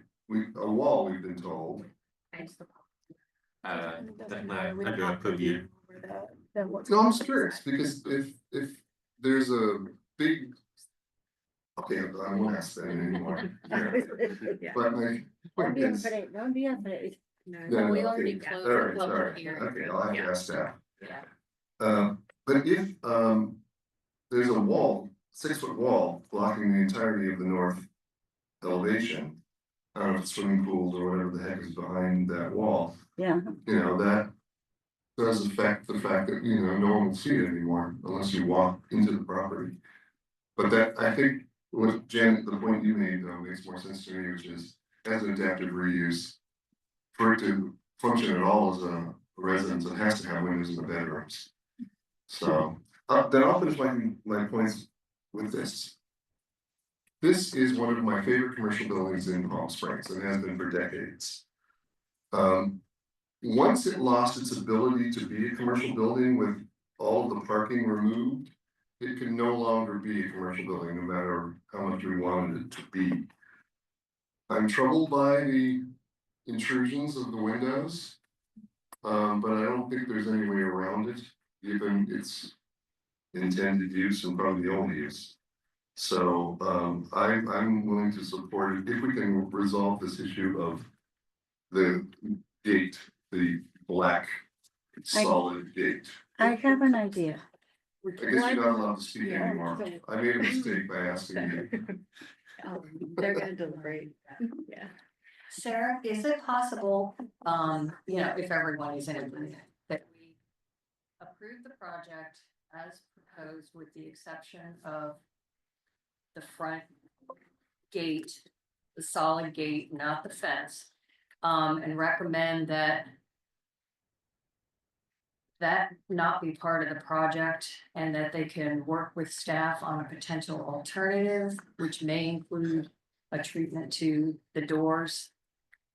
And I don't know if could we ask that comes back to us, just that one piece, or would that just all be done at a staff level at that point?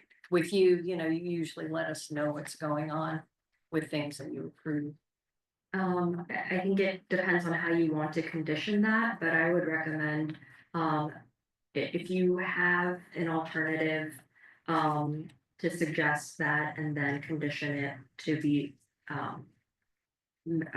reviewed at a staff level and a notification be given to the board is typically how we would do some of those smaller changes. Well, I think maybe the point was that there's different solutions that they could take for that, from doing, interior decoration treatment to tinted windows, and I don't know if we would all want to tell them what they have to do, as, consider alternatives, but I don't really want to say you have to tint the It windows. isn't just the issue of the gates, we don't talk Yes. about the windows in the back.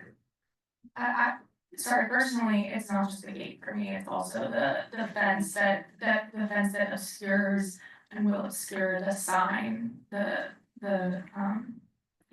sign as well. I don't know, I think they have to have a fence. But I'm not saying that they don't have to, they shouldn't have a fence, but plenty of homes have public or visible facades and front yards. Plenty of single family homes have visible front yards, and that's my concern here. Well, they do, but in this case, we have a major thoroughfare. And I can certainly see the need for a fence, and this fence seems to be a pretty good one in terms of a solution.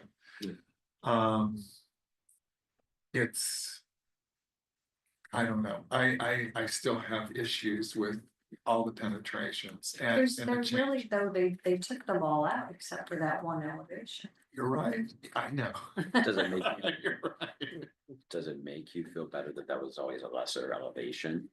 The north being the stucco was always I just don't think they obviously have a a choice. lesser, yeah, they don't have a choice functionally, but I'm trying to, it was always the lesser Yes. of the And it's gonna be elevations. even lesser It- with a wall there and some, and a Yeah, so potential does that help highways. at all, or that it's stucco, it was never considered an important elevation, even by the architect himself, he did it in stucco.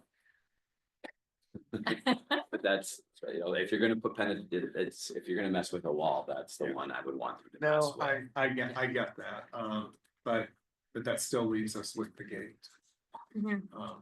I understand what you're talking about with the landscape, but it's not touching the building. It's, I mean, it is gonna be a house. There's, And all of that is reversible. it's all reverse. If we did a transparent gate, can we enforce it if the next owners do something with it?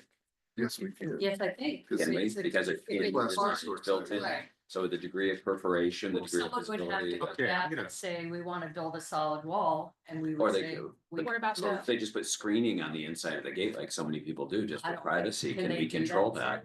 Without some sort of permit? Or hedges? Or more hedges, right, potted plants or something just to block the view. I'm gonna There's wait limit and to what, I mean, I wanna it's see the a little building bit, we're too, getting a little off yeah, path it's here. the We visibility. need to focus here. So just to clarify, those people who are okay with the wrought iron gate, but would like to see the front gate be more open and transparent, are you in favor of the pillars? Or do you want those pillars to be wrought iron as well? We're not suggesting that be wrought iron, we're suggesting it be removed. Okay. All right, so I think that could be how I act, to make sure that that's not a Not the problem. whole fence, that wall back Yeah, there. I think we're talking about kids. I'm recommending that Yes. be removed. Oh, I The don't think- perforation, the metal behind You it. want no gate at all, is what you're saying. Yeah, Okay, Oh. I don't think, even I wasn't doing that. Yeah, me neither, yeah, me neither. Goodness.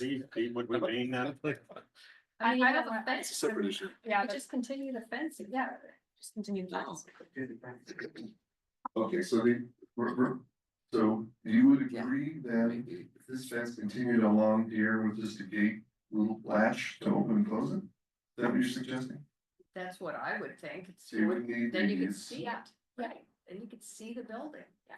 and then we would not worry about what materials are used for the entrance. Well, I think that the idea would be if, like you're suggesting, that maybe you put a door, a solid door back there and leave the transoms, but I don't know Well, they can if, do that, then but they can do themselves. that, right?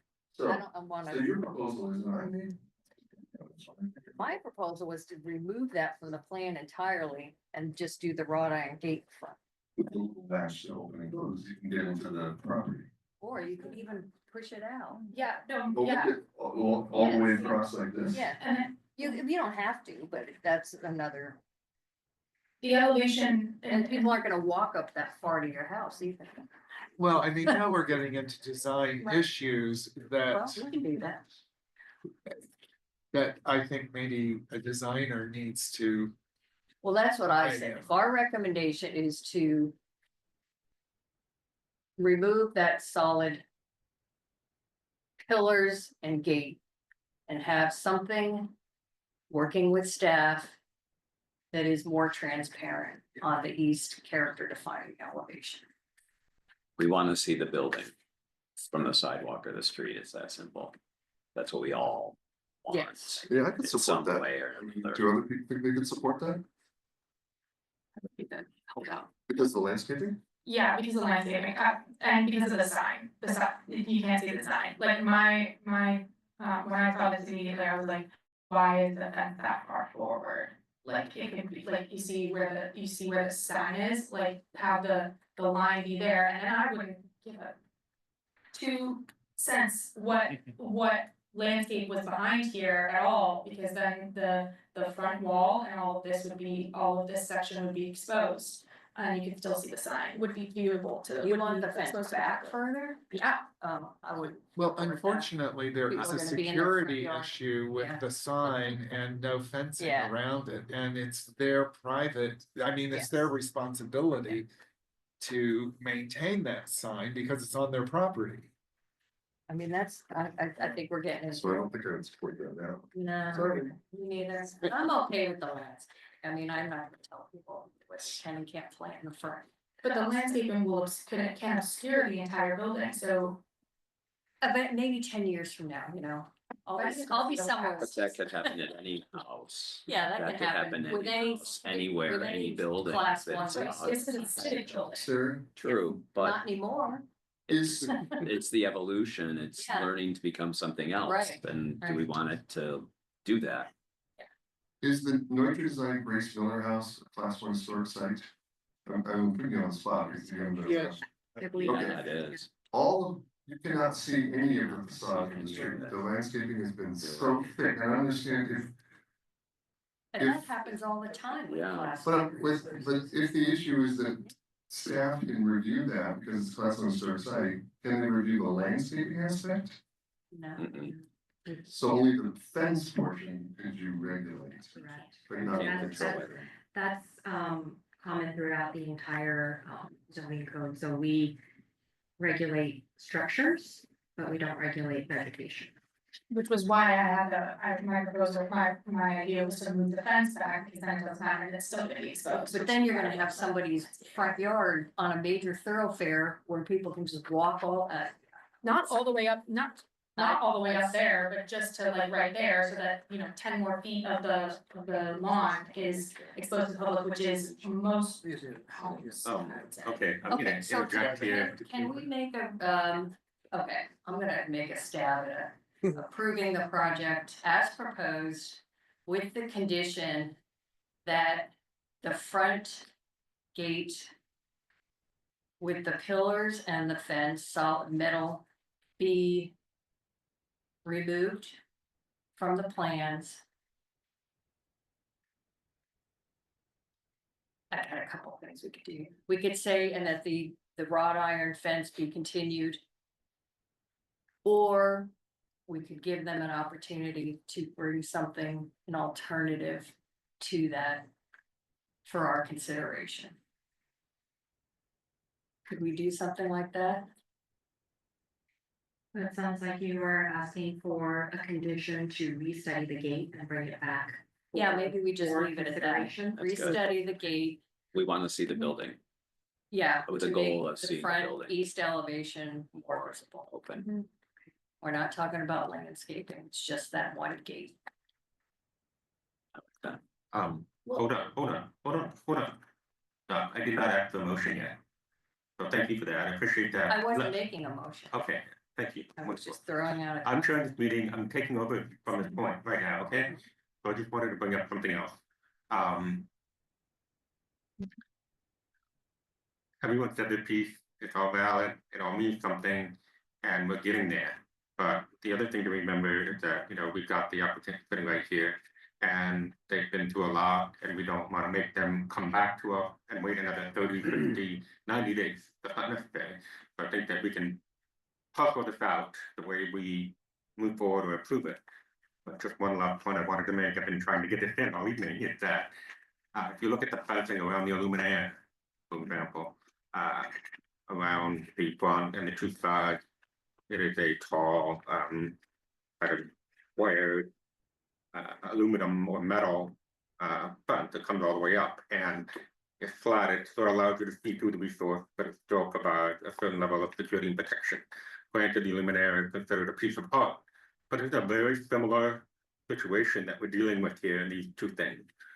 My biggest concern, other than the massing of the gate there, which we've all more or less addressed, is planting hedges, where the bougainvillea of ficus going to grow and really thick, and in some cases be just as obstructive as the concrete block wall that they had previously proposed. So that doesn't really change the visibility, in my opinion. My opinion is that if you're going to go to all the trouble to change it to wrought iron, put it closer together and get rid of the hedge. Because it's the front on a major commercial thoroughfare. No one is going to go out there and sunbathe in the nude because they've got a backyard, they've got a side yard.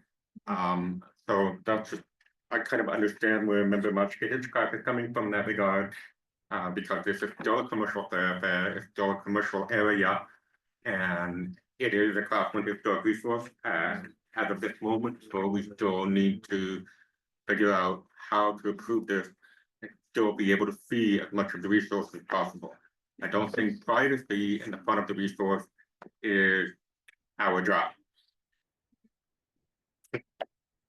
With that, I think we can make a motion if someone's ready to do that.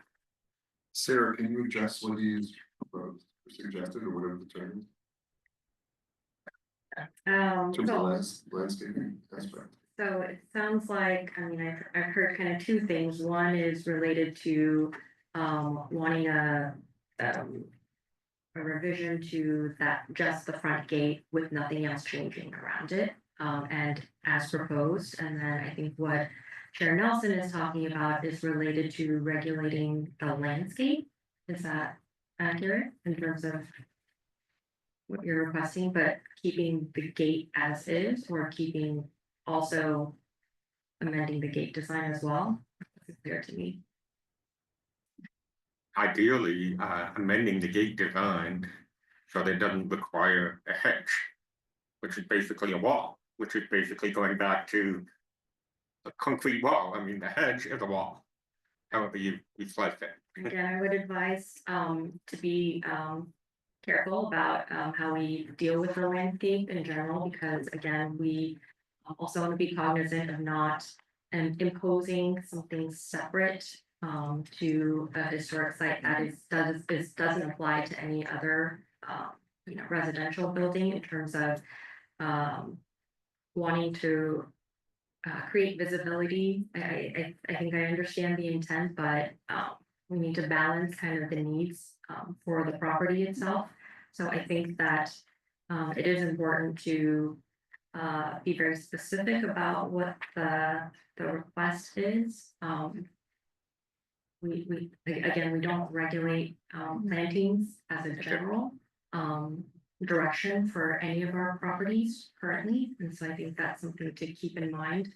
Structurally, with vegetation, they die, they get replanted, visions of landscape do change, but what is considered permanent is going to be the actual structures, and so that's kind of what we're looking at in terms of. I understand and agree with all of that, but the problem is this project is not going through architectural review, and normally this kind of stuff would be subject to that, and you have experts on the architectural advisory committee that deal with landscape and other things of this nature. So if this is the last stop, then what, when you're transforming a Class 1 historic resource from one use to another, why is that not addressed by anybody? Is it just a staff level thing? I mean, if it is, so be it. And just jump the theme. Another question would be Right. then, why does new construction have a review by the architectural review committee? Which relates to landscaping, very specifically about landscaping, but not our process with class 1 historic sites. I think that, landscape, I don't think was specifically identified, as our review process unless there's a physical impact, to the resource. We would deal with it as a cohesive site, so there are certain aspects, that we would look at. If there are conditions that you wanna put on the landscape, it's not prohibited, but obviously, I think you wanna consider the general goal of how it impacts the site and its use. I don't know if that's. Well, in that Clear. case, let's say no hedge. But the problem with that, with the way that the fence is currently designed and currently placed, is that you have then a direct viewpoint from the street facing view from the main street facing view back to one of the main major side yards to the garage, and parking zone area. So like, I agree with you. And also, it prevents it from being used as private land. Like private property, like you can't, it's not private anymore, then if you have a hedge, you prohibit having a hedge, you can see from the street facing view all the way back. Through here and like through here, so all of this. So you're suggesting becomes not private. regulating the hedge. Suggestion with the fence. Well, That was I'm my thinking suggestion, but that, not- once again, if you're going to adaptively reuse this, then you're going to have to make some compromises, and otherwise, which is what I've been told, and which I accept. And I think getting into this granular detail of this doesn't serve us well.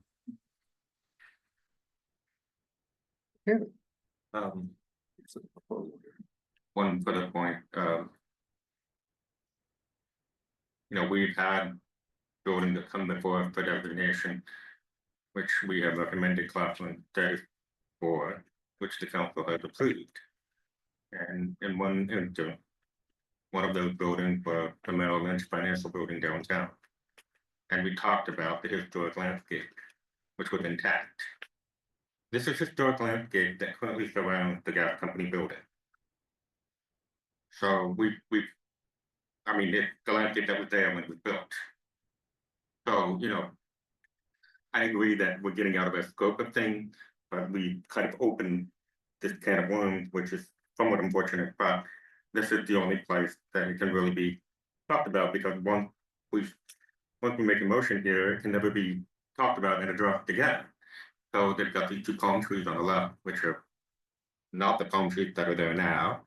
And clearly some of the trees, the eucalyptus trees that are there now are no longer going to be there and will no longer provide shade to the resource. So it's a gray area, clearly out of our purview, so. But it's frustrating because this means that there needs to be a revision to the ordinance. And that's the only way that we can address, properly these kind of discussions and have them mean anything. Otherwise, it's just much of headache, which is unfortunate. But I think that this application has taught us a lot of things. And I think all of this discussion is important. So with that, I'm just going to let give us a final summary and directive. It sounds like a lot of the discussion it sounds like it evolved from wanting visibility, being okay with most of the visibility being provided. And then having an issue with that front gate not being visible, where you want a direct view of that visibility. And it's kind of morphed into other things, but I think wanting to focus in on what point of visibility that you're looking for. If it truly is that front gate, we can certainly condition that and say that, you know, that needs to be restudied. I think it's important to give the applicant direction if you're looking for a restudy, to focus on a specific element, because I think we are now trying to grab everything and every vantage point, which I don't think is serving, like you said, it's not serving the applicant, it's not serving our conversations. So if there is an element of the fencing that you want to focus on for restudy, I think that is probably the cleanest and most direct way to go forward. And we can condition that in a way where the restudy happens, it's submitted to staff, and we can circulate that to the board as this is their final revision that we have with staff come to a conclusion on to try and address allowing a level of visibility without getting into the weeds of long-term maintenance of the landscape, because again, that is different for every single property. I think the applicant has through their application proven that they want to respect the building. They want to show it off as much as they can with the ability to also have it function as a single family home, which is a very difficult program to have. And so they are balancing needs. And I think that we should look at how we can balance our needs and our wishes to have full view of the building, which we have now, but you know, they're making concessions to make that balance. And I think we need to focus in on a specific view or a specific element of transparency and give them that direction so that they can move forward with the project. So if everyone can agree upon a certain element for restudy, and then condition that to come have a dialogue with staff to meet that, and then have that recirculated to the board, not come back as a public hearing item. But if there are additional comments, we can try and address it that way. I think that would give direction to the applicant. It would allow for timing of the project to move forward. This is a very large project if you consider the restoration that they're trying to embark on. And so I think that we just need to be super cognizant of all that. Thank you. That makes perfect sense. Kind of propose different Yep. sections to focus on, or like of the fence. That from what we've. I'm not understanding you. Sarah said that we should focus in Can on, you find we it should for identify. us? She keeps referring to. Yeah, this image, Keeps the referring overhead, to sorry, I this, keep so- referring to the overhead image. There, Could I propose to a section? get up, get with, I'm bring gonna your propose- microphone. Okay, I'm gonna propose a section, two options for sections, because Sarah just said we should focus in on sections or visibility that we are concerned with seeing for restudy. And my proposal would be either just the gate right here, or that from this edge to this edge. Those would be my two. Which one? I would be in support of just the gate. Thank.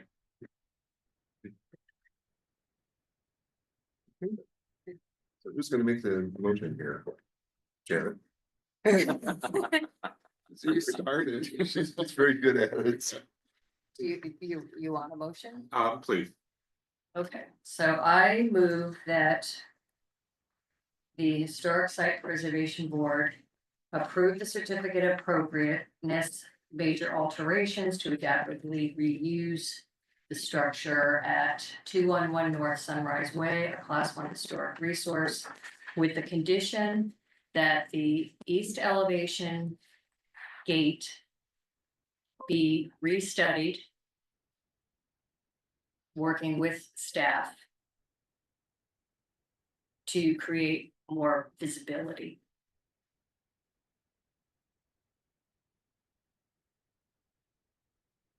And we don't need to go into any more detail about that. You're gonna let us know. Okay. I second that. So you haven't said anything about the entrance to the resource, the glass door entrance? Or, No. okay, you don't want to include that? No, they're smart enough to know that if you can see right through the house, that's not gonna work. They're gonna have to come up with some solution, otherwise people are gonna, the residents are gonna walk by and everyone's gonna see. Okay, just making sure, because there was a lot of discussion around that earlier. All right, so we have a motion, and I think I go to second. All right, so, everyone has heard Member Hans's motion. And everyone has heard Member Muzi's second. Any further discussion? Everyone understands the motion? Wonderful. I'm gonna call for a vote. All those in favor, please say aye.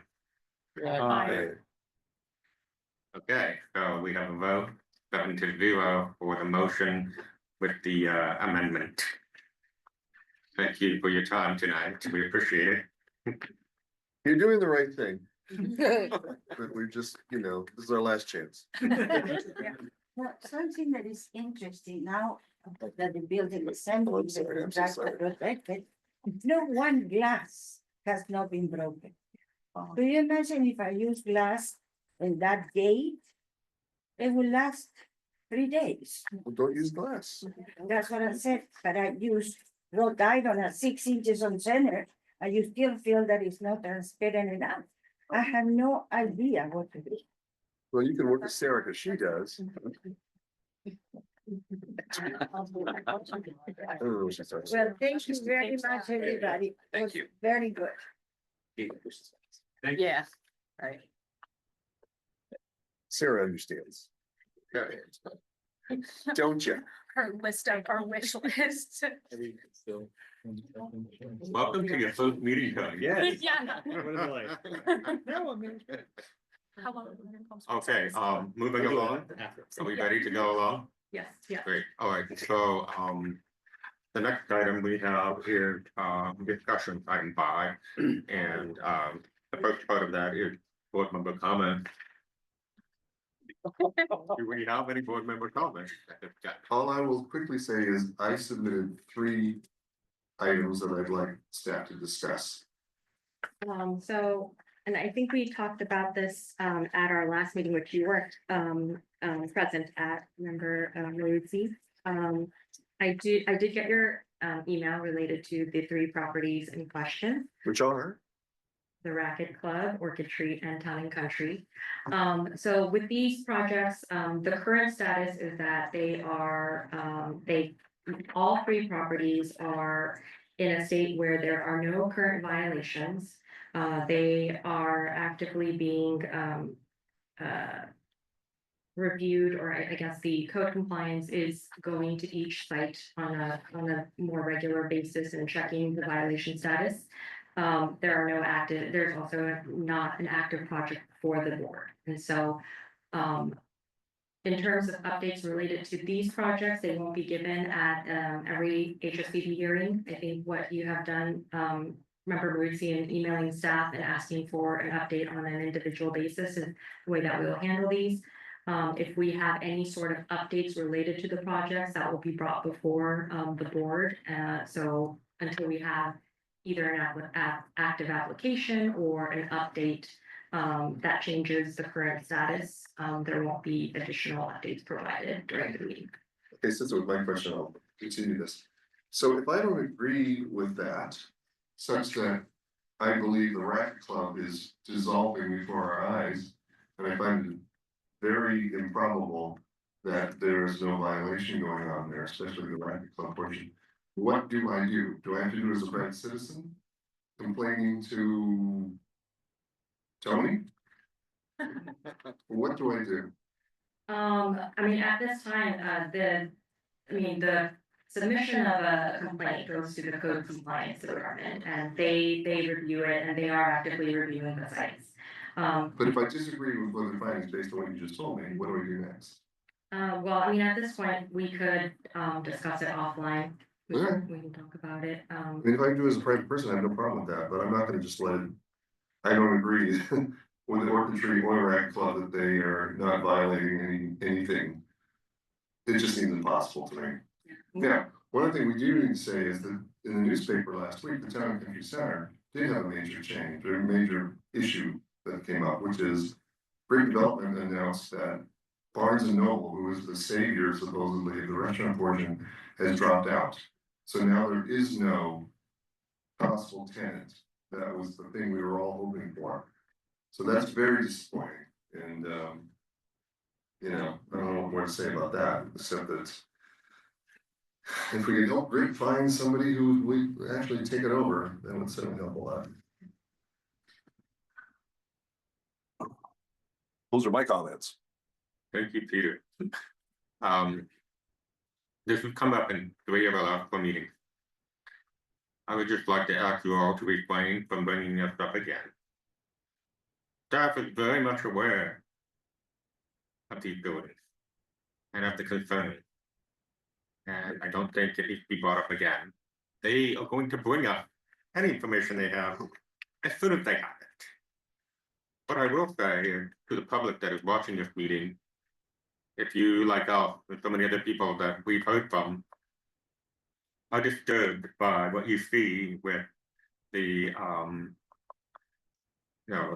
demolition by neglect that is occurring at the Rugby Club and the poor maintenance of the community church, aka the Orchid Tree, and the fact that nothing is being done at the Indian Canyon part of Town and Country. Go to your city's website and file a code complaint. That is the best thing that you as a citizen watching can do. That is the only way that the city will listen and change what will happen with these buildings. We can sit here and ask all we want, but until code enforcement starts to get multiple complaints or official filed complaints from the community and the public at large, not much will happen. And so I think that we need our community to support us by taking action. And people come to me all the time and say, what's that? Or why is that happening? And I'm like, well, the only thing you can do is go online and make a complaint on the code enforcement page. So do it. And I completely agree with what you're saying. But in the case of Orchid Tree, there was a major issue that was supposed to come before the city council regarding the property owner, Mr. Weintraub. And the understanding was that potentially his entitlements had expired. Did that ever get before the city Again, council? there isn't something active before us that we can. Before us meaning HSPB or There, in general, there isn't any additional information for me to report on. If there are conversations happening, they're not, again, I don't have anything to give you in terms of moving of the needle on that project. And so once I do have something or some sort of information, that's when I will reach out to All our. right, but I mean, that information is, I think, public. I'm gonna have to go look at the agendas for the city council and follow up on my own. I guess, and find out if the issue came up. It seems pretty significant to me that the property losses entitlements, that's a time for something different to happen. Other board member comment? No. Okay. I had something prepared. But in the interest of time, I don't think it's necessary. I will just email it to all of you. And we'll do it that way. Okay? So, seeing that we have no more member comment, we'll move on to staff comment, please. I just have a few. I sent out an email related to the CLG requirements and I only received a handful of emails back, so I do need the rest of our board members to send me the information relevant to filing the report. So if you can go ahead and check your emails, look at the forms that were attached and send me that information. If you have questions about it, please let me know and I can help answer those. A quick update on the Dean Martin House and the information that has been related to our group. The update there is that they have received their revision permit has been issued. I believe it's been reviewed by all the bodies, and so we are going to receive that issued permit to move forward with the restoration based on the resources report that was accompanying the restoration drawings. So we should be seeing some activity on that site very soon. And then the last thing I have is related to the email I think everyone received from the planning director related to the postponed holiday party that is this week on Thursday.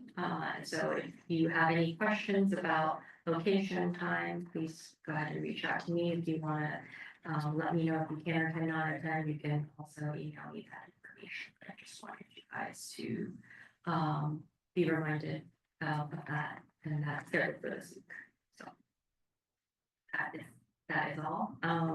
Thank you for joining us, Tony. And I also wanted to comment that I think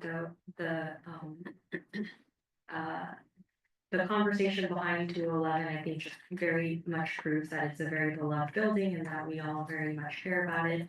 And so I appreciate everyone's in-depth conversation, and also the applicant who is not here anymore, but their time and effort in really addressing all the comments, understanding the concerns of HSCE. They put a lot of effort into bringing that application before you all and really rethinking and re-envisioning that project. Time and time again, it's been a very iterative process for them, so I do want to acknowledge that and thank them. I concur with that. Thank you, Phil. We appreciate that. No, it's never easy when you have something new like that. We've never had to deal with a building that's been a commercial public building to a classroom site being transformed into a private home. So I feel like there were some things that were sad and that were played out that maybe didn't need to happen with the applicant in the room. But I think it was just a good learning experience for all of us. And, you know, the first time clearly for everything. So maybe this will help staff create maybe a framework or a template for how to address it the next time it comes before the board. Should there be another situation like this, where this kind of a building comes before us, then we have better parameters maybe to look at. So with that being said, and seeing no further comments, we can adjourn the Historic Site Preservation Board to a regularly scheduled meeting on Tuesday, April 1st, no fooling, 2025 at 5:30 p.m. here in a large conference room at City Hall. Thank you everyone who participated and watched in the room and at home.